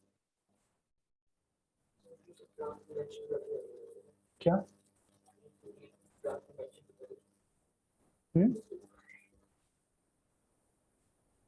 देखो ओ ए आपके पास रिकम्प्रेशन कर्व, शेप कैसी होगी, कॉन्वेक्स होगी। ए बी क्या है यहाँ पे, ए बी कर्व कौन, क्या नाम है ए बी कर्व का, वर्जिन कॉम्प्रेशन कर्व लिखो, ए बी मतलब virgin compression curve. Shape concave, shape क्या है, कॉनकेव है, शेप इज कॉनकेव, शेप है आपके पास में कॉनकेव शेप हो गई, ठीक है। नेक्स्ट बीसी कर्व लिखो, बीसी कर्व, बीसी कर्व का टेक्निकल नाम है elastic rebound curve, elastic rebound curve, B C मतलब curve elastic rebound curve, elastic rebound curve. अब इसका ये अनलोडिंग भी तो है, अनलोडिंग कर्व है ना, ब्रैकेट में मेंशन कर लो अनलोडिंग कर्व, ब्रैकेट में लिखो अनलोडिंग, अनलोडिंग कर्व। अब इलास्टिक रिबाउंड कर्व क्यों आया, इलास्टिक नाम इसका, इलास्टिक रिबाउंड कर्व, अगेन ये अपनी इलास्टिसिटी की वजह से अपनी ओरिजिनल कंडीशन में जाने की कोशिश कर रहा है, इसलिए कर्व का नाम क्या है, इलास्टिक रिबाउंड कर्व है।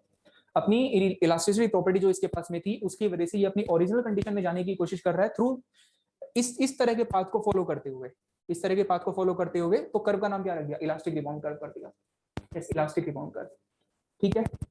अनलोडिंग की तो है एक तरह से अनलोडिंग, चलिए ब्रैकेट में मेंशन कर लो अनलोडिंग कर्व, एक पॉइंट लिखो आप नोट करके, the expansion of the volume, the expansion of the volume from, the expansion of the volume from, the expansion of the volume from point B to C, from point B to C, from point B to C, on unloading, on unloading, on unloading is because of, is because of, is because of elastic rebound, is because of elastic rebound of soil, is because of elastic rebound of soil, is because of elastic rebound of soil. But elastic deformation तो recover कर लेगा, but क्या जो permanent deformation हो चुकी है वो recover हो जाएंगी? नहीं, वो रिकवर नहीं हो पाएगी। तो ये जो यहाँ पर चेंज आएगा ना, ये आया क्यों चेंज? क्योंकि कुछ परमानेंट डिफॉर्मेशन भी तो हुई होगी। तो जो इलास्टिक होगी थी वो तो रिकवर कर ली इसने। रिकवर कितनी करी है? अगर आप रिकवर देखोगे तो ये डिफॉर्मेशन इसने क्या कर ली?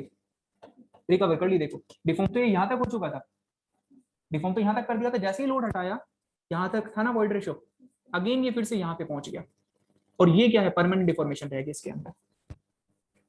देखो जरा पॉइंट लिखो, पॉइंट लिखो, the change in volume because of, the change in volume because of,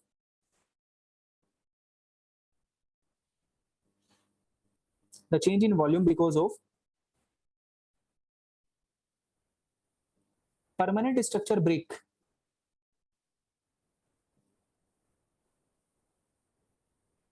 because of permanent structure break will not be recovered, will not be recovered, will not be recover, ये recover नहीं हो पाएगा, will not be recovered। चलिए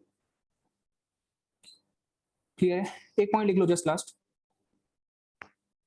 BC curve का नाम बताया था आपको क्या? इलास्टिक रिबाउंड कर्व ना, इसको स्लैश करके लिख लो एक्सपेंशन कर्व, एक्सपेंड हो रहा है सैंपल, एक्सपेंशन कर्व लिख लो। बीसी कर्व का नाम बताया था इलास्टिक रिबाउंड कर्व, उसको स्लैश करके लिख लो expansion curve, expansion curve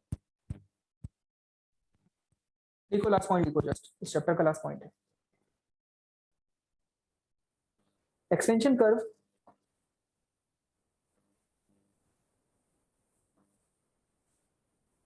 expansion curve slope, expansion curve slope, expansion curve slope, expansion curve slope is called swelling index, is called swelling index.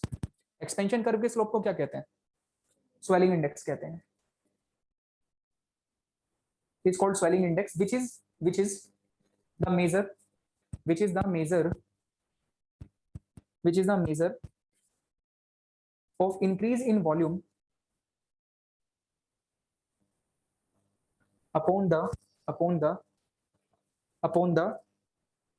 release of stress, upon the release of stress, upon the release of stress, upon the release of stress, stress को release करने पे, upon the release of stress। चलिए that's all over, खत्म हो गया। अब ये आया होगा समझ में ना क्या मतलब है इसका? स्वेलिंग कर्व, एक्सपेंशन कर्व के स्लोप को क्या कहते हैं? स्वेलिंग इंडेक्स कहते हैं। ये बताएगा कि आपको कितना बेसिकली सॉइल आपकी वॉल्यूम में एक्सपेंड हो रही है जब आप उसके ऊपर से लोडिंग को हटा देते हो। तो सो ये था आपके पास, खत्म होगी कहानी इसकी। अब कल से अपना नया चैप्टर शुरू करते हैं, रिटेनिंग वॉल। इंपॉर्टेंट टॉपिक है, कोई टॉपिक यही नहीं है ऐसा जो इंपॉर्टेंट नहीं है, ठीक है? ऐसा एक टॉपिक तो बताओ जो बोल दे कि भाई इंपॉर्टेंट नहीं है। कोई भी नहीं है ऐसा टॉपिक, बताओ कोई टॉपिक ऐसा नहीं है। हर टॉपिक से क्वेश्चन आए हुए हैं, खूब क्वेश्चन आ रखे हैं। रिटेनिंग वॉल से आप देखोगे खूब क्वेश्चन आपको दिखाई देंगे। चलो फिर आगे,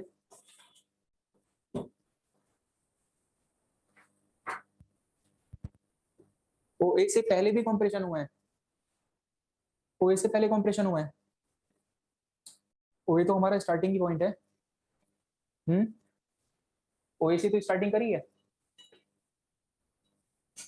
ओए से तो स्टार्टिंग ही करी है।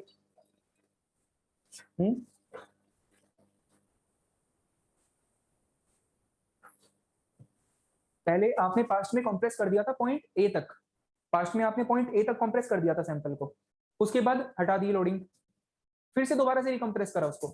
वो याद करो ना एग्जांपल, जो पहले घर बना हुआ, महल बना हुआ था, उसको हटा दिया, फिर से अपना घर बनाने लग गए उसके ऊपर जाकर, ठीक है? बताओ। बोलो। चलो अब आगे कल कंटिन्यू करते हैं, फिर आगे कल डिस्कस करेंगे। थैंक यू एवरीवन, इसे खत्म कर दो। चलिए ठीक है।